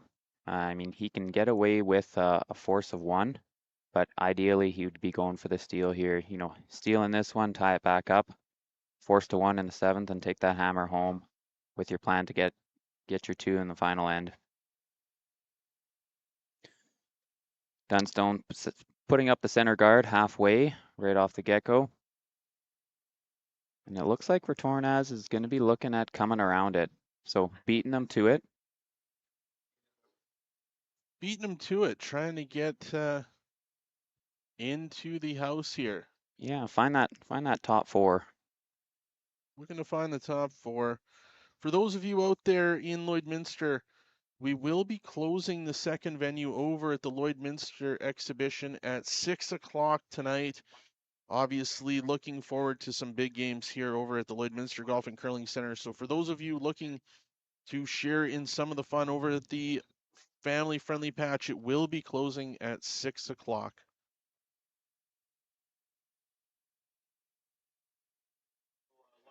Ryan Harnden getting in for his second shot.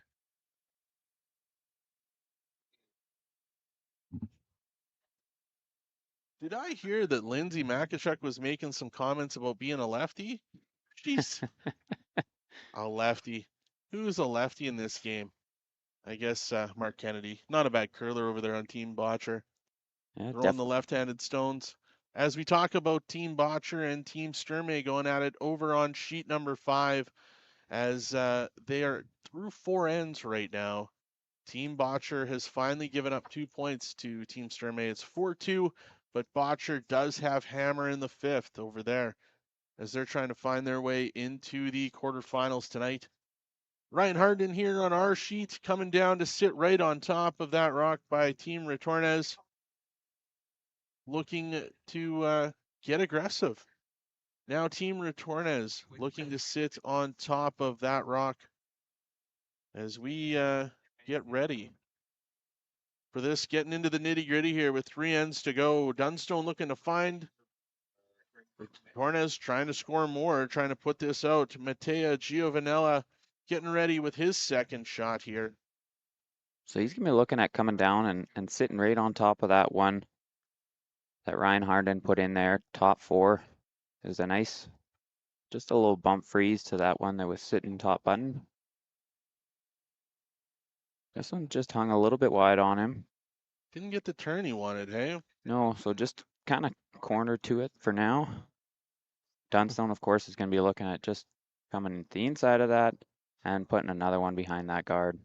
Loading those up there.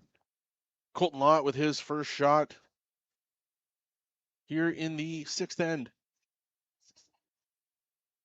Matt Dunstone, quick and decided, knows what he wants. Now he needs Colton Lott to execute.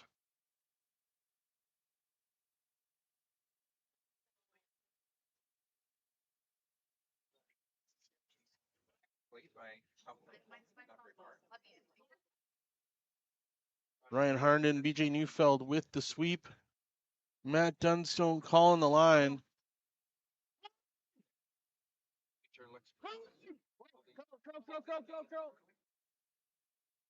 Sits down there with a little bump back. Pretty good shot there by the skip, says to Colton Lott. Now Team Retornaz. Sebastiano Armand getting ready to throw his first. Looking to peel that guard up top. Bringing in the cleanup crew. This man can throw rocks fast. Oh. Just a massive leg drive on that. See how. Runs it back. Oh, look at that. Wow. Boom goes the dynamite. There it is. Tyson got it in there for all of you at MMP. I got them. That was a good shot, man. That was really nice. Big shot there from Sebastiano Armand. Getting some separation, getting some rocks moving. Leaves that one yellow in there, but he got everything out from behind that guard. Now Matt Dunstone giving Colton Lott some instructions.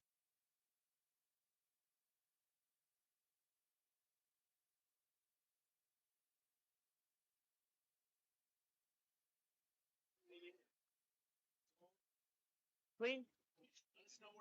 Clean. Second shot here for Colton Lott. Clean. Clean. Oh. Clean up. Yeah. So just look.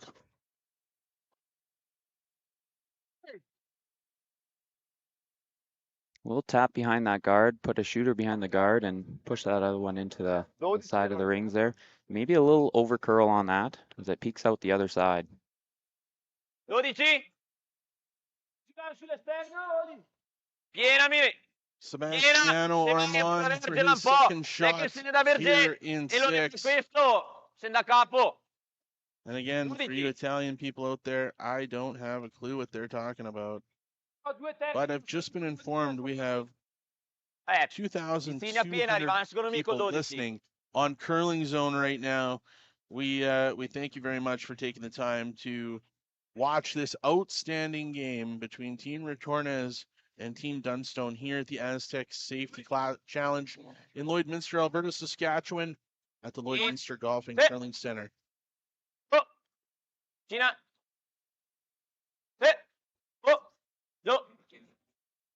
Those are excellent figures to see. Okay. Tuning into the broadcast here. Outstanding. It's awesome to be a part of it. 2,000 people listening and watching us on Curling Zone. 349 watching on the YouTube channel. I guarantee you we've got more listeners than Daryl and Evan. For sure, right? You know what? We're going to find out. We got to find out. I'm going to bet we've got more.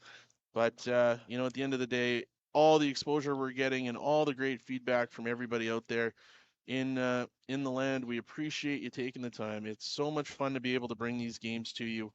But let's check in. Brendan Botcher, Karsten Sturmey, 249. Oh, we're winning, Tice. There We're you winning. go. Just these guys don't know it, but just so you know, we've got more people on our stream than yours. We just want you guys to know, Daryl and Evan, it's okay. So we got BJ just trying to bring one in and around top 4.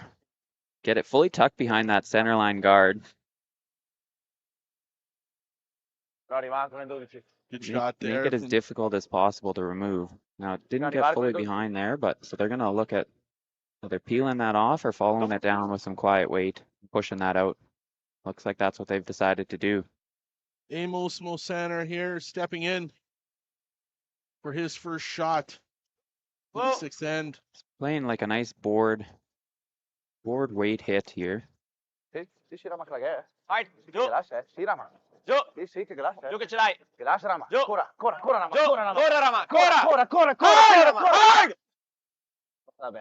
Good shot there. Nice shot. Base of that other one. Really good shot to get that one through the port and out. Team Retornaz sitting shot rock right now. There is quite a few reds building up in the rings. Matt's going to choose to ignore those as he's going to be going hard for the steal here. Absolutely. Got to create some offense. If you can find a way to get one here in 6, force Retornaz to get one in 7, setting himself up for the hammer in 8. Absolutely. That's going to be what's running through his mind right now. Close. Yep. Hard line. Whoa. Trying to sneak it past that red, and they do. Now trying to sit back 4. Joel Retornaz with the sweep and pushes it a long way back, a little further than they wanted. Setting up some backing for Joel Retornaz. They knew it was a little bit heavy. I didn't think they expected it to slide that far. At this point, the 6th end, now with a slight mistake from Team Dunstone. Oddio, Team Retornaz look to go for the big one here. Noi terzi. Yeah, like, I mean, they can either play a little bit of a tap back like they just mentioned. Hey, they brought up a good point right there. Do we just peel the guard off, keep things as clean as possible? Then there's no trouble for sure. Or do you hit out one of those yellows? Hanno dato tanti problemi. Hit out this side yellow and kick the other red sideways towards the button. That can definitely be an option for sure.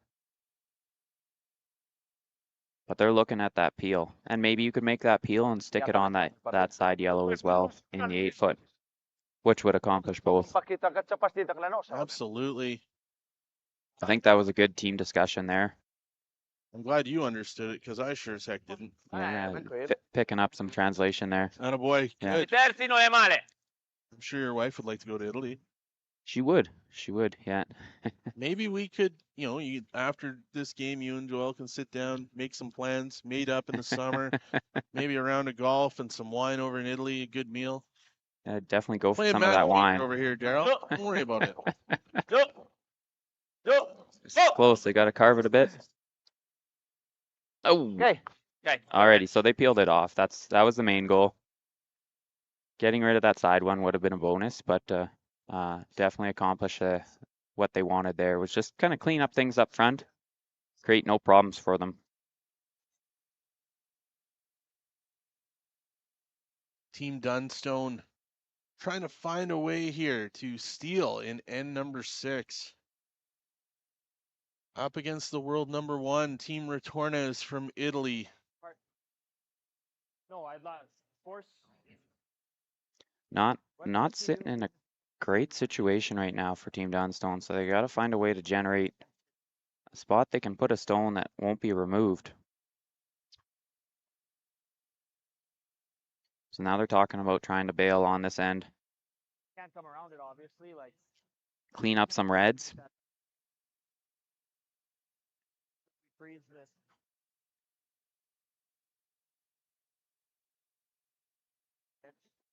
Hit and roll under.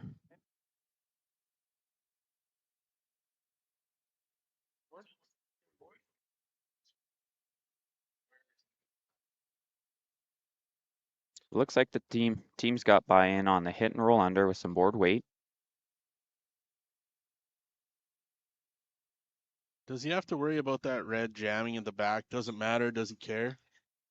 He really doesn't care on that one. He does have a couple other yellows kicking around that should outcount it for right now. Never nice leaving more reds around, but hey, you never know. Maybe that ends up being a catcher for one of their yellows later on. All right, Matt Dunstone. Biggest thing here is that roll and getting under coverage. Trying to get under cover with his first shot here in 6.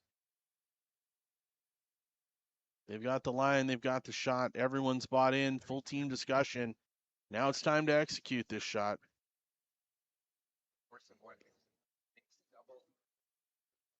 Shot will be lane 2.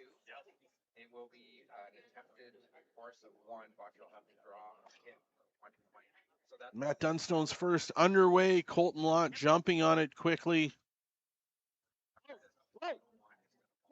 BJ Neufeld calling him off. Looking for it to get there. Needs the hit and roll.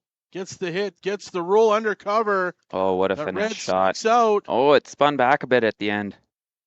Little bit of unlucky spin back. Yeah, that might.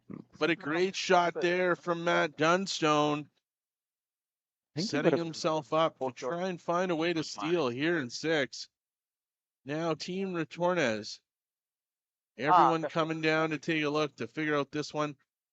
Again, these guys playing for $100,000 this week, battling it out for an opportunity to get into the corner finals and find their way into an opportunity into tomorrow's semifinal and final. Once again, for those of you tuning in on the broadcast, we do know tonight that Team Carruthers is going to play against one of Canada's favorites, especially in Newfoundland Labrador, Brad Gushu. That game will go off tonight, and it is promising to be one of the big ones. We know we're going to get a huge crowd. We're hoping to crack 25,000 people watching that game tonight online. And lucky for you, I won't be on that broadcast. They'll get much smarter people in here than me. But looking forward to that one tonight. Should be a big one. We also know that Team Schwaller and Team Cooey are going to do battle tonight as well. So we're waiting the winners of these two games on the ice, depending on how they finish, because it is based on the world ranking. So as it sits right now, if Team Retornaz was to win, they would finish in the 7th qualifying spot, and they would go up against Nicholas Adine tonight in the quarterfinal. That would mean if Team Botcher was to finalize their win over on 5, they would go up against Team Mowat, which would be an unreal game. All the quarterfinals would be outstanding tonight, with all of the top teams trying to find a way into that matchup. But we got a lot of work to do here yet. As over on sheet number 5, it looks as though Team Botcher. Team Botcher was held to a force of 1 with the hammer in 5. They do have the lead right now. It is 5-2. Botcher over Sturman after 5. Oh, that was close. That was very close. As we watch on the replay, game of inches, millimeters, centimeters, you name it. Is it ever? Like that just whiskered that back yellow. And with that speed, surprised it didn't move further. So we now listen in to Matt Dunstone and BJ Neufeld. And Ryan Harnden making his way down to help.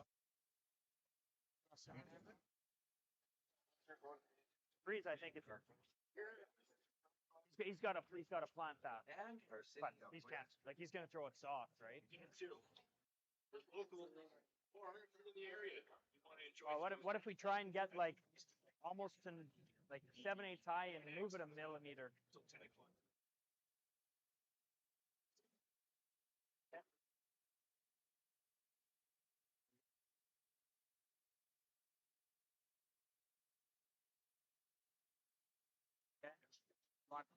Middle 8?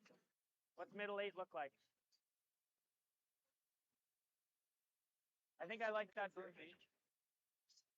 So as we listen to them figure out what they were going to do with that stone, plan is to draw it in, freeze on the face of that red counter that's biting the button. Just 7/8 on the high side, and just enough to sit shot. It might just bump out a shade, but the tighter they can keep it welded to it, the better, and better chance of them stealing in this end for sure. Just 7/8 on the high side. That is a game of precision right there, Tice. As Matt Dunstone settles in for his final shot here in 6, needing this one to sit 7/8 on the high side to really force Team Retornaz. As Matt pushes out of the hack and releases the rock off to his front end team of Colton Lott and Ryan Harnden. Okay, they're liking the weight. Just a light clean on it for now. It's got to be really close.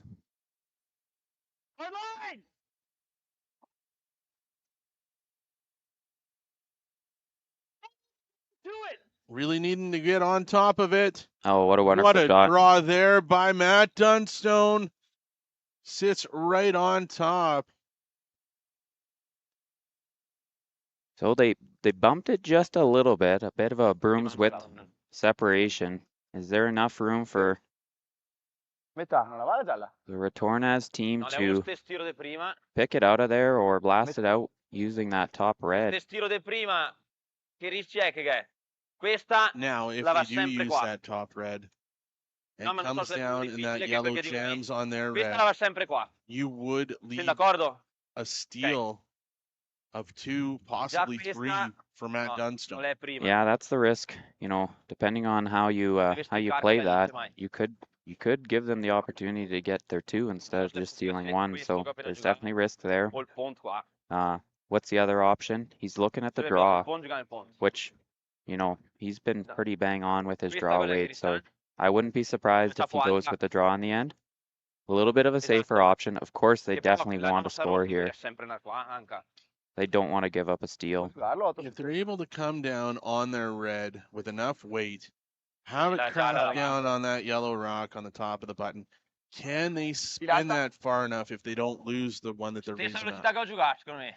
Yeah, I mean, if that red plants right on that yellow and the red should go, and that red should stay right there. But they're going to be trying to keep this either nose or just a little bit on the high side when they're punching this back onto that yellow in order to make sure that that yellow gets moving out of there. Well, they're definitely not drawn. This is high risk, high reward.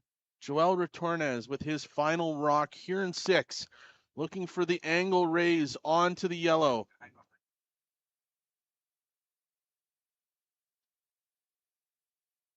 And here we go with the push. He's coming with some good solid takeout weight here. Sebastiano Armand with the sweep. On it the whole way. Oh, and he picked it out. What a shot. What a nice shot. Joel Retornaz with the raise back to get one. It is now 6-4. Team Retornaz. Dunstone holds them to the single as we will head to a break from our sponsors at the Astec Safety Challenge here at the Lloydminster Golf and Curling Center in Lloydminster, Alberta, Saskatchewan.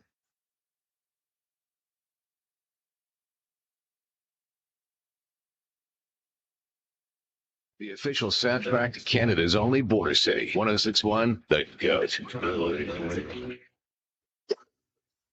Stay connected with MyLloydminsterNow.com. Put death by rock and roll. 'Cause I'm alive.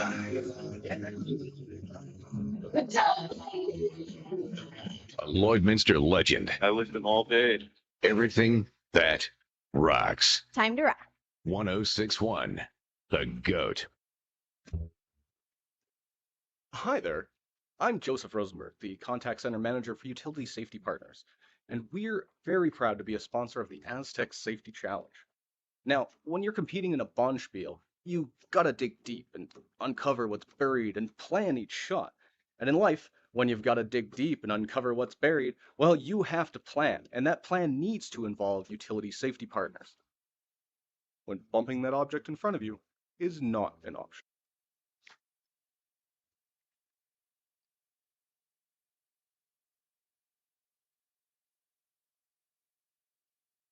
The official soundtrack to Canada's only border city.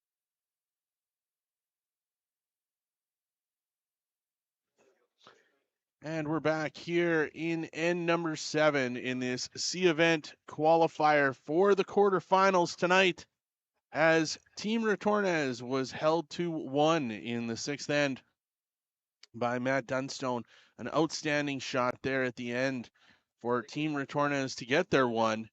And we now shift focus to end number 7. Team Dunstone with the hammer. What's the game plan here, Tice? Obviously down 2 in 7 with hammer. Are you looking, is blank even come to your mind here? One of these ends, they got to try and crack a 3. A deuce will be okay. You can tie yourself up coming home and go hard for the steal, but the percentages are pretty high for the other team getting their single in that final end to win the game. So they're going to be trying hard for a 3 here, or else looking for a blank and going for that 3 spot in the 8th end. So starting off with a corner guard there from Dunstone. Obviously, Retornaz had 4 in the 2nd. So you can score big points. It can happen. You need a little bit of luck. Yep. Need some good fortune. But at the end of the day, trying to find 2 or 3 here in the 7th. We'll see how this end develops, as the second rock here for Team Retornaz. This one looks like it might be sliding deep.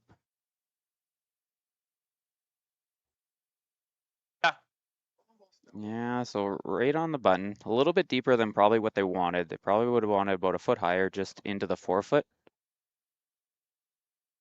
Dunstone's going to be looking at, they coming around, or are they putting up another guard? They are putting up another guard. Looks like another guard trying to sit this one on. The Bar Engineering symbol there, great sponsor of the curling here in Lloydminster. Ryan Harnden with his second here in the 7th. Another corner guard being thrown.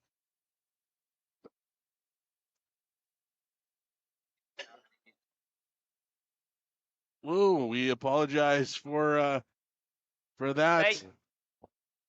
Mr. Dunstone, Santa does not gonna like that kind of language. But as we move on, Just moved on to the naughty list. he's definitely on the naughty list. My goodness. As we move on, Sebastiano Armand with his first here in the 7th end. 5, linea buona. 5, 6, linea buona. 5, 6, linea buona. 5, Looking to throw 6, buona questa. this one into the top of the house. Get it by that top red guard. Bringing this one right in on top of their own. Good shot there by Sebastiano Armand. The Italian team has 2 pretty good stones now behind that tight center guard. Matt now he's forced to chase those, put one on top of them, and look at moving that stone around later on. Matt Dunstone's made the decision. They're coming in. They're going to chase those red ones in. Colton Lott getting ready with his first here in 7.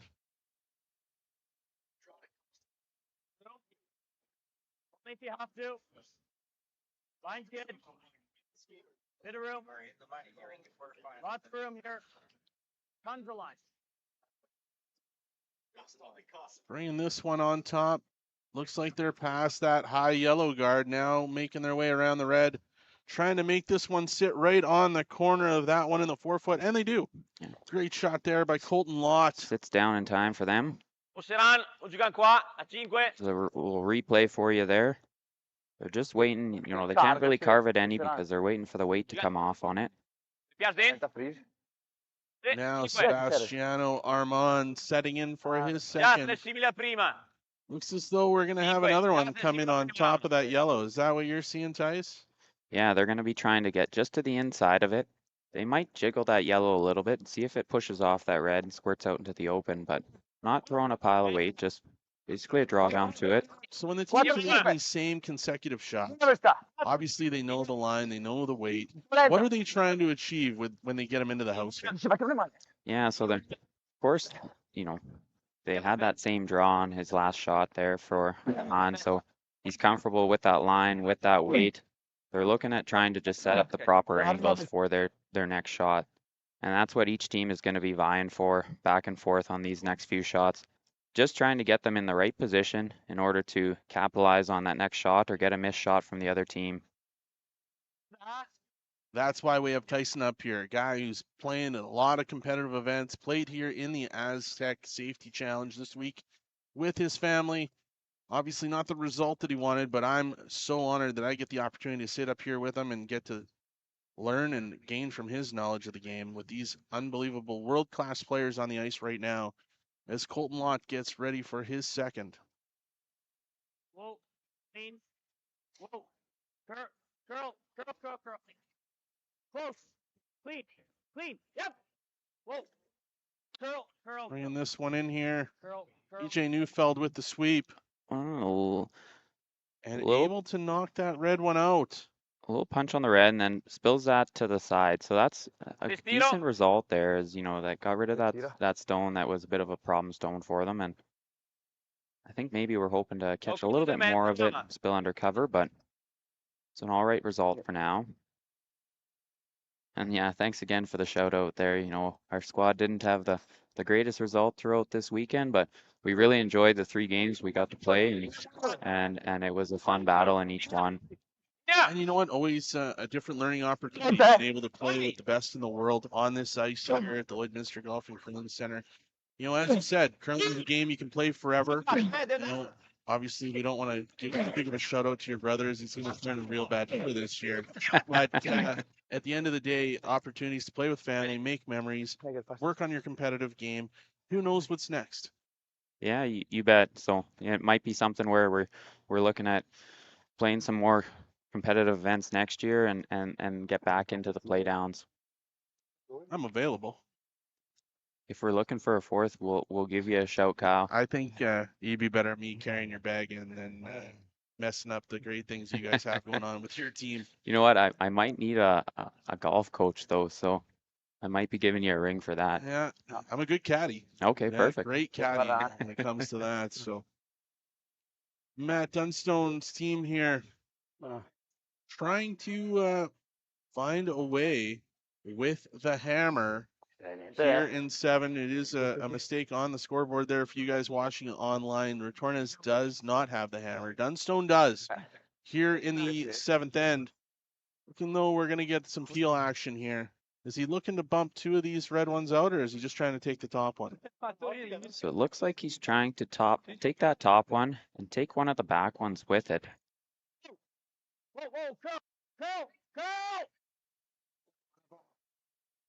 Oh, and it just drives by. So you know what? They were trying to just catch that back one, take one of those back ones just so they don't have both of them to deal with.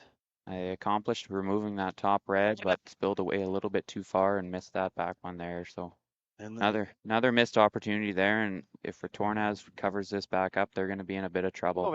And in the words of Don Cherry, don't read lips, folks. Don't read lips, says Matt Dunstone with some colorful language there. And we'll make sure we try and get that mic off before any of those ones for you young curlers out there watching online tonight. As Amos Mozana steps in for his shot here. The team Retornaz looking to leave this one at the top.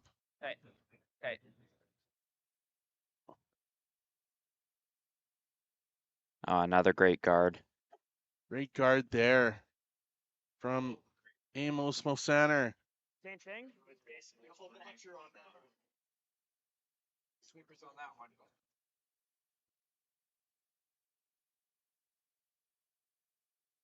Lots of clapping going on sheet 5. It looks like Team Sturmey looking to throw their final rock in 6. Not 100% sure what's going on over there, as I got Daryl Hanley sitting in front of me, and he's a little stout. But at the end of the day, looks like something is brewing over there. We'll have an update here shortly with what happens. Tyson's locked in to seeing what's happening over there. He'll provide you with an update here shortly.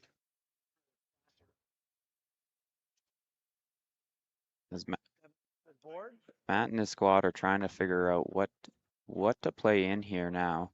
Over on sheet 5, we've got Botcher sitting 2, and Sturmey looking out on his last stone here right now to draw full 4 for his single. Takes 2 shots to get the start. Just gotta touch one of them. The sweepers are going hard on it over there. Looks like they're going real hard, trying to get it by. It's looking like it needs to go. Carson they are working Sturmey it. Trying to get their 1 against facing 2, and he won't. Oh, that's get close. it. That is really close. That is extremely close. They're definitely going to go to a measure, I think, on. It's looking like it's 1 red. 1 red. Team Botcher with the steal. Back to our game. No one cares about what's going on over there. We're worried about what BJ Neufeld's doing right now for Team Dunstone. Looking for the angle raise into the pocket. Oh. And it racks on that red rock at the top of the 12. Game of millimeters. What Dunstone was looking for. Not far off though. It was starting to curl in for them, and maybe it caught him off guard a little bit. Just didn't get the right angle and just chapped off the top red instead. So they're hoping to drive that a little bit straighter back and catch that second or first red there and sit right there. So now if we look at what's happening in the house, we've got 2 red stones sitting 1-2. Dunstone trying to find a way in to make some points here in 7. Definitely not going to be able to blank now. So he's going to have to find a way to score. Doesn't want to give anything up to Retornaz going into the 8th end. What are you seeing here for Team Retornaz as they're trying to eliminate what Dunstone's going to be able to do on his final rock? Yeah, you know what? Well, it looks like we've got a couple more still to come from Dunstone down there. So Skip's first stones here for Retornaz.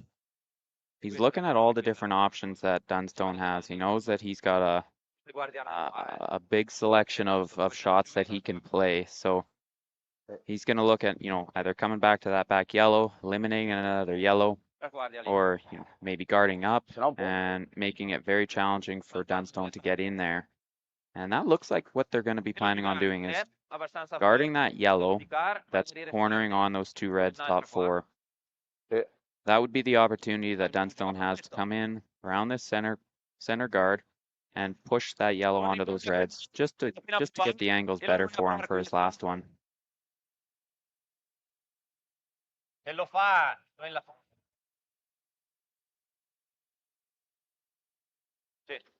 Lots of discussion going on. It looks like that's what they've decided on.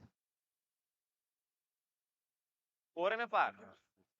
La tua che ha spazzato tutta che arriva da 4 era 16.17. 16-15.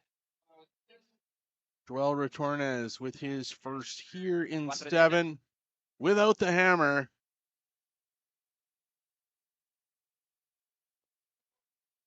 Guard that path. Make Dunstone's first shot a little bit more challenging.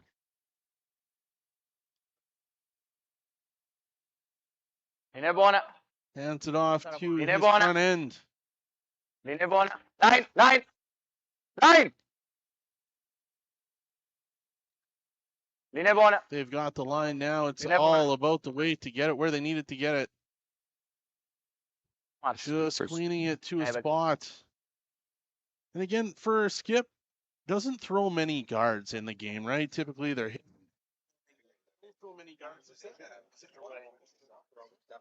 Oh, you can't hear me. There you go. Is that a comfortable shot for Joel Retornaz? Not throwing many guards up, more of a draw guy, a hit guy. Throwing up a guard like that high, is that comfortable? Yeah, you know what?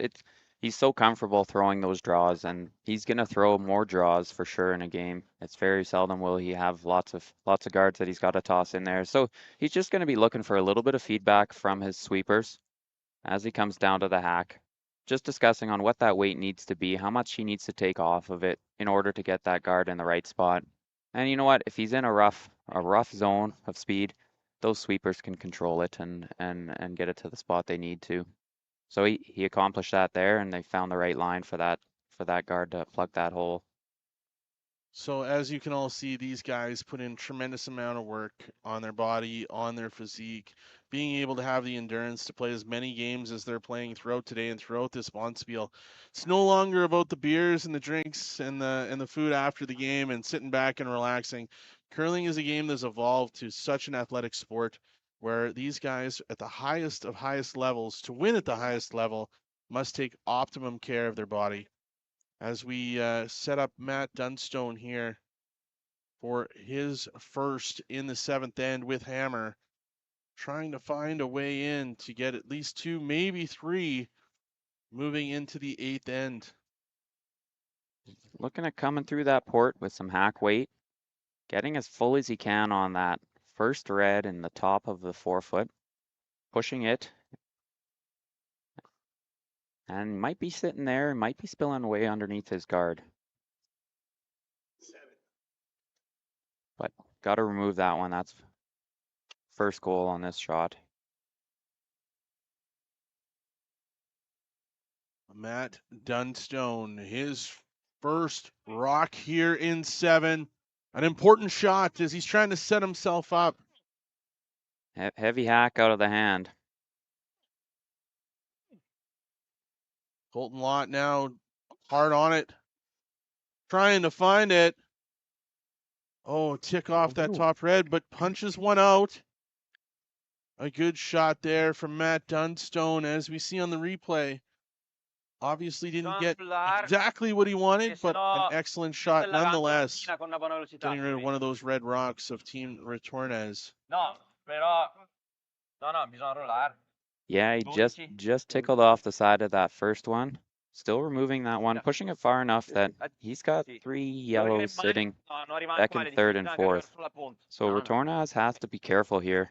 He's got to make sure that he makes this shot, eliminates one of those yellows in order to avoid a big end for Dunstone.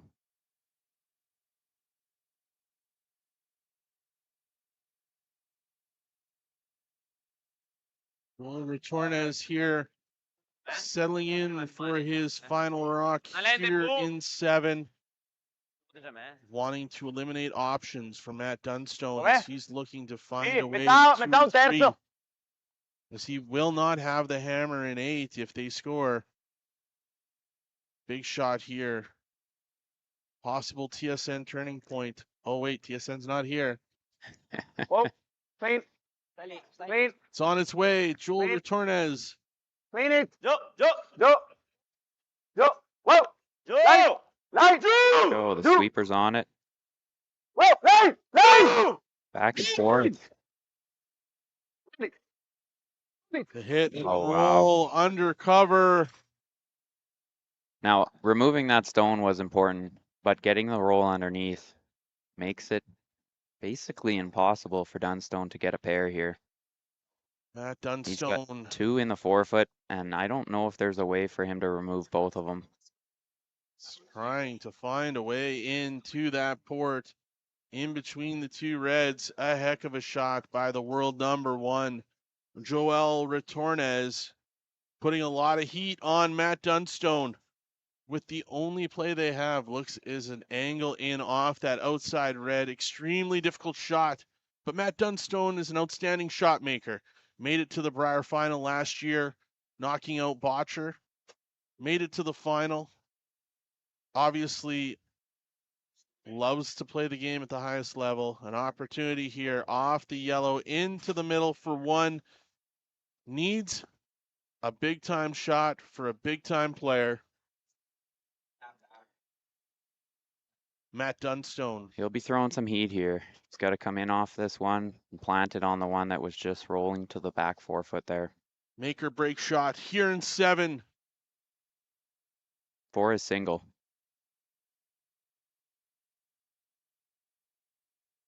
Laser focused, hands it off to Colton Lott and Ryan Harnden. Colton Lott hard it hard. Close on the sweep here. Off. And the roll. Oh, what a dandy. Field. What a dandy. And they get it Nice there. shot. What a shot by Matt Dunstone, facing 2. Able to roll that one in. Wow, that's a big time play from a big time player. That was a nice shot. At the end of 7, Joel Retornaz 6, Matt Dunstone 5.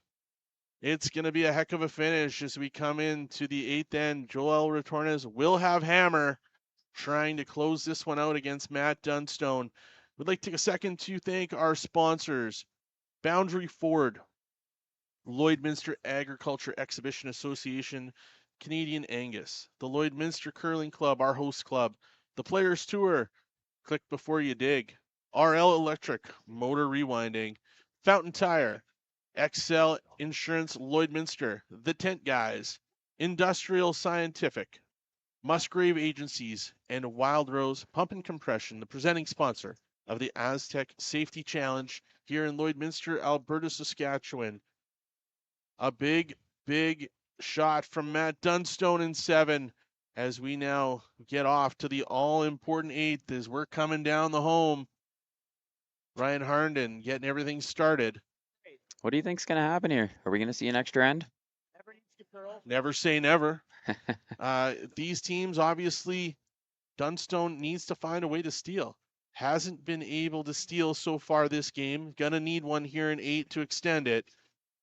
How do you create enough havoc for that steal? Tyson, being a competitive guy, playing at this level, what does he need to do to get a mistake out of Joel Retornaz? Well, we talked about that no-tick rule, so he's accomplished that on the first shot here. He's got the tight guard.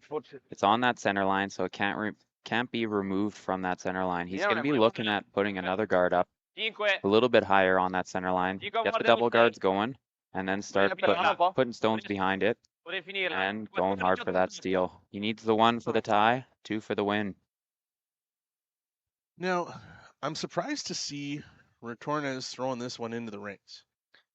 Yeah, so it's always a bit of a question on what you should do on that stone. Do you want to keep it clean and toss that to the wing, or do you want to beat him to it? Beat him to it and get to that top 4 might be the better option. it could get you in trouble as well. So we'll see what happens and how that plays out here. But with that no tick rule, you almost have to beat them to it. Makes sense. Makes total sense. And obviously, in the old days when you didn't have that no tick rule, you'd probably throw it away. Yeah, right? you throw it away or toss it to the wing and just keep it out of trouble. Ryan Harden's second there. Whoa, we're gonna move on from That that one commentary. not quite getting to the center line. So that one, if they did want to, could be pushed away. Again, can't be removed as it is a guard, but they could try and tick it and move it away from that center position. Team Dunstone obviously frustrated with the second rock that Ryan Harden's been throwing all night. They've had issues with it. But obviously, Joel Retornaz coming back into the house, looking a little bit heavy and not curling where they want it. Gonna leave it hanging. Ooh, just gonna try and tuck that behind it. Could Just very well little graze off of that one top four. a slight mistake that maybe Matt Dunstone. We'll see that on the replay here. It just touches the side.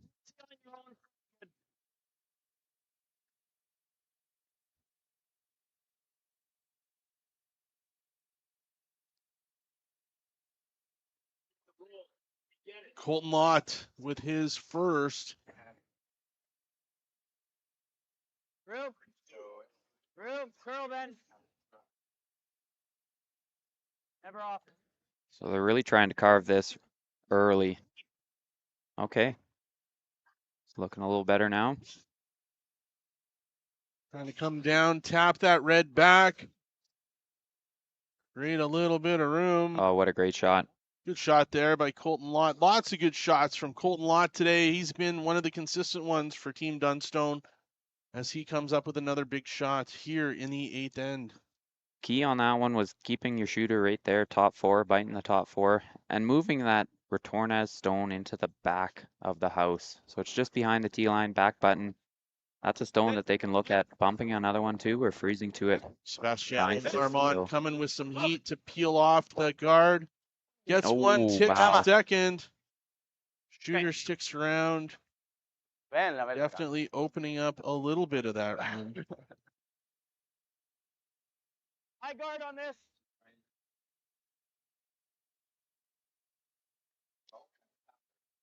Matt Dunstone looking for the high guard Just to make this tough.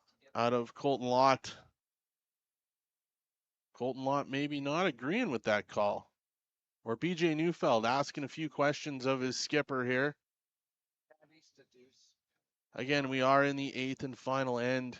Team Dunstone trying to find a way to extend this match to extra ends and a way into the playoffs tonight here at the Lloydminster Golf and Curling Center at the Astec Safety Challenge.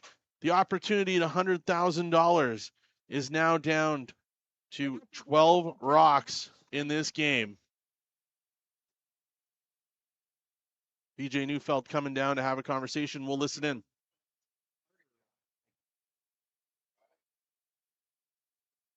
Really trying to find where the best spot is for this next shot.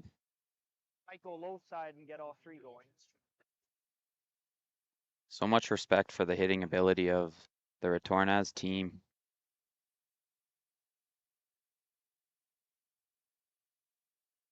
For those of you wondering, Team Mowat has just arrived as I saw Bruce Mowat walk past me just now as they're getting ready for their quarterfinal game tonight. They're waiting to see the winners of these two games before it's decided. They still do not know who they're going to face. But Colton Lott trying to help his team find a way into that quarterfinal with his second shot here in 8. Sweeper's not really touching this quite yet. I'm just trying to carve it over a little bit. Yep. Wanted that high guard. It's basically where they wanted it. Got the high guard.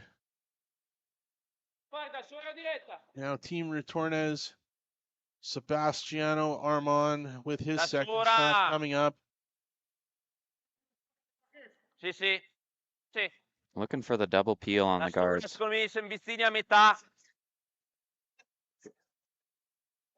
Here we go. Good Italian pickup there, Tice. Metà, più scarsa, ma metà dovreste essere buoni. I agree with you, Joel. I think I have no idea what you're saying, but I agree with your call. Here we go. Big weight looking for the double peel. It Bring sounds the like heat. Hard on the curl. Okay. Just Natalia Giovanella with a lot of brush in there, but was only able to get one. Leaving a little bit of yellow in the front of the house and just in the top. Playing with the curl. Trying to pick this one out. Tight shot. Like if he just moves it, it's bonanza for us. They don't believe they're going to give up. I'd love to see. I'd love if he did. They're pretty comfortable.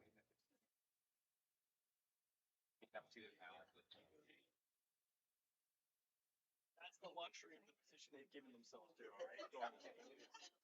Stop this. Not 100% sure, but it sounded like a miss over on sheet number 5 by Brennan Botcher as Daryl and Evan are on that broadcast, and things were getting a little animated there.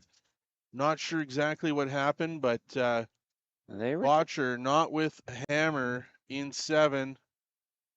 Sturmey down 6-2 right now. It looks like Sturmey's sitting 1 for sure. Sturmey's sitting 1, and Botcher could see just about a half an inch of it and was just trying to whistle by and just pick it out.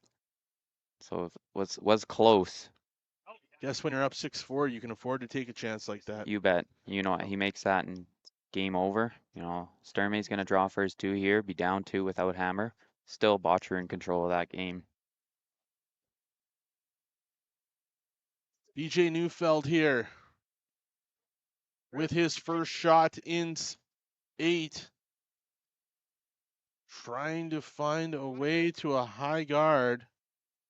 Looking for it to curl. Colton Lott making sure it gets there. Needs it to curl over a little bit. Getting exactly what the skipper was looking for. Good shot there by BJ Neufeld. A little bit of a higher guard there. They're still going to be peeling it off. I'm not sure if they're going for the straight peel or still trying for that double peel. We'll see here.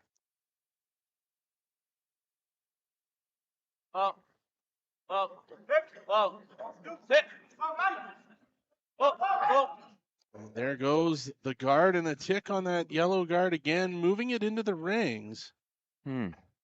Smile there from Joel Retornaz. Got this intern draw here. Got a feel. Matt Dunstone. And BJ Neufeld. BJ Neufeld, a renowned thrower. Great playmaker here. You want to be halfway high. The setup man for Matt as he's trying to find a way into the finals tonight. Make this one harder. Looking for a guard again. This out turn again. And it was, you're right, Tyson, 2 spot for Team Sturmey in 7.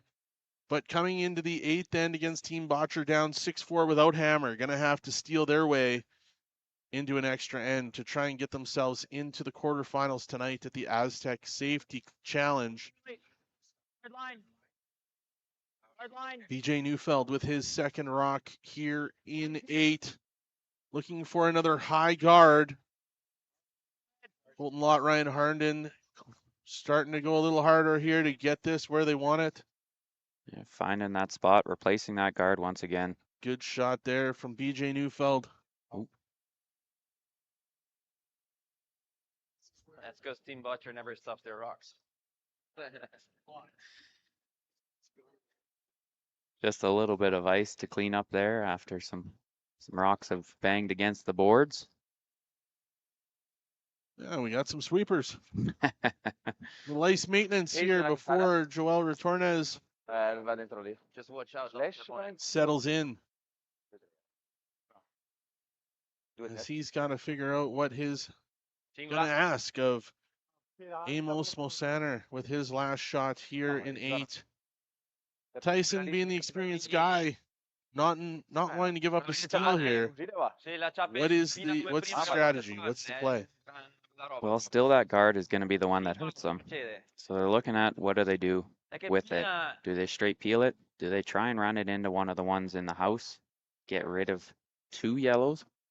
Or do they ignore it and make a play on that one that is top 4? They are still sitting shot stone. Healing the guard.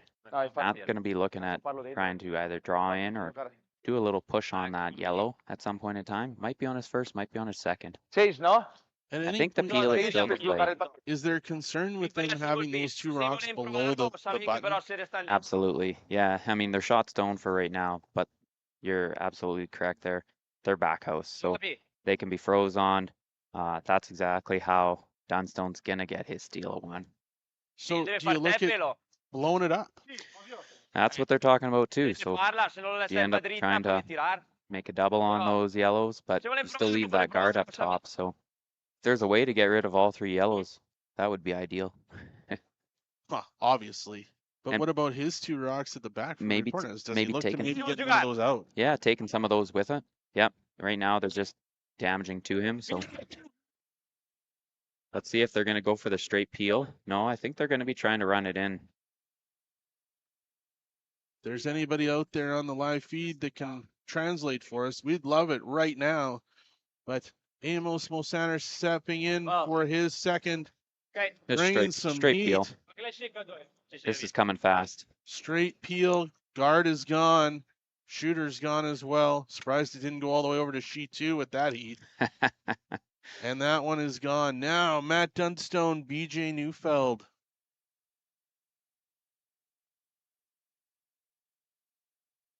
Quick look. Where is he looking to go here, Tice? So they're looking at just pushing that one top 4 right onto the nose of that one, the back button. Can't afford to lose these two rocks. No. Obviously trying to use that backing of Joel Retornaz, like you mentioned. That's definitely a problem for him right now. Gonna bump back on top of that. Sitting shot 1 for sure. Maybe 2, depending on how far that bumps. But he obviously doesn't want a lot of bump. He wants to sit probably right on top of that, correct? Yeah, you bet. He can't move his shooter too far, and he needs to keep that redstone back there as a catcher for him. He doesn't want to be greedy here. He's going to be looking to steal one. Very and nice shot. Find a way to get it here. Matt Dunstone with his first here in 8. Hard. Looking for Early on the sweep. back 4 weight. A tap back of the rock at the top of the 4. Fulton Lott on it hard. Ryan Harnden there to support the tap. Oh, what a And the dirty. shot. What a shot by Matt Dunstone with his first shot here in 4. The audience in the MNP VIP lounge applauding that one. As this game just got interesting with 3 rocks left to play on sheet number 4 at the Astec Safety Challenge. As we see on the replay, an outstanding shot from Matt Dunstone. Ice in his veins on that one. Perfect weight. That's exactly what he called. You know, he's got that bumped shot stone. He's got some backing now with it. For those Italian of you team is going to look at blowing this up. watching on the broadcast, you have to be impressed with that shot from Matt Dunstone. Now, Joel Retornaz, your time to reply, as he needs to find a way to hold Matt Dunstone off the board here in 8 so he can get that win and not go into extra ends. Obviously, these teams, a lot of curling so far today. Whoa! Yep! Whoa! Really close on this one. Really close on that for sure. Wow. Okay, so they get the one moving, but leave the one that was sitting shot stone. It jammed and sat there. Now, if Dunstone can put this in a spot where the double is not achievable, we might be looking at a draw on his final stone. Not likely, but you never know. So is he looking to come at this and just come sit right on top of his own? So I think he's going to sit just a little bit higher of that. Just sit right there is where his broom is sitting. Yep. Just get it half tucked. Christmas tree, those yellows, like we'd call it. Get it half tucked behind that one top 12 and show half of the one behind it. And then just that cuts down that that surface area that he has to draw to. All right. As you said, ice in his veins on the last shot. Now needing another big draw. Looked like he wants it to sit in the 4-foot. Maybe guarded a little bit by that one in the top 12. Matt Dunstone with his final rock here in 8. Looking to steal for an opportunity to take this to extra ends. Matt Dunstone letting the team call it from here. Line is good. Line's good.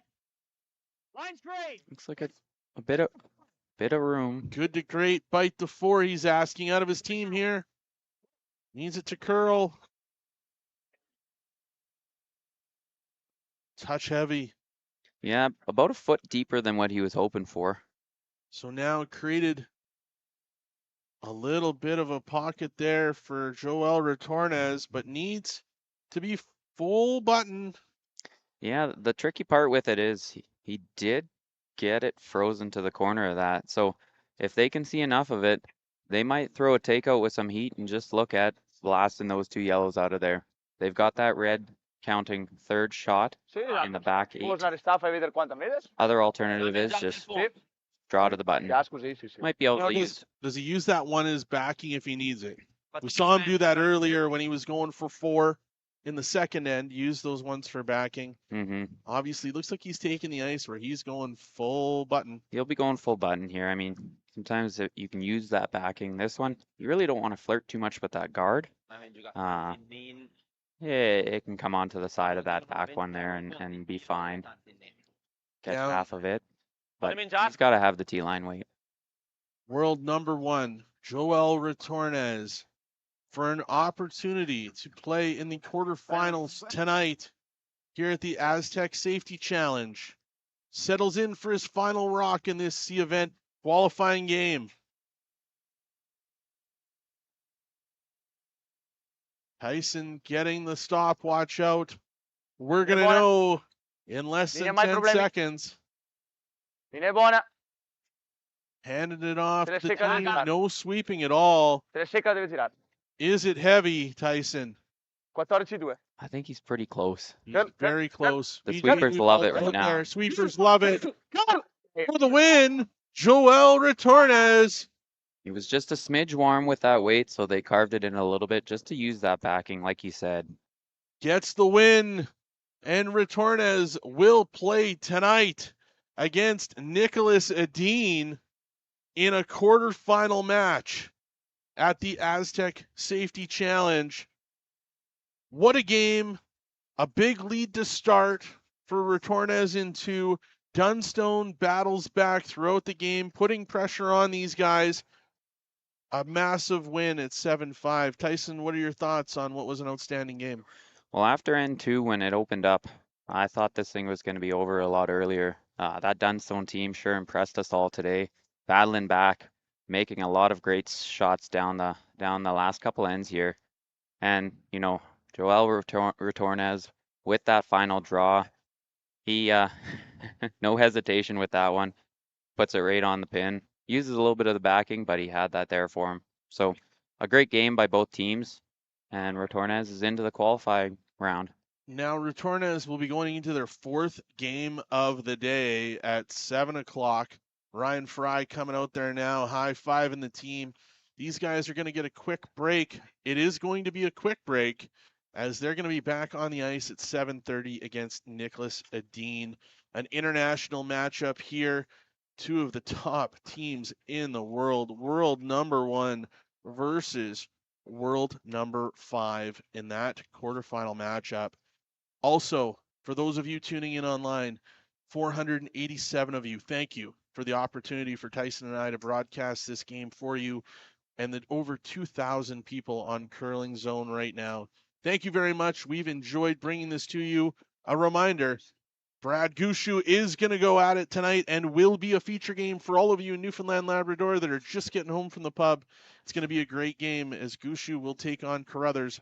The only Schwaller is going to also take on Kevin Cooey. Another big battle of world number 3 versus world number 9. And then Team Mowat is waiting for the winner of Team Botcher versus Team Sturmey.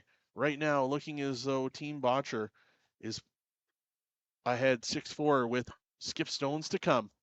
It's been a great opportunity to be on the line with you guys today. Tyson, thank you very much for joining me. Thanks, It's Kyle. been awesome. Thank you very much to everyone listening. Enjoy your night and get ready for some quarterfinal action at the Astec Safety Challenge.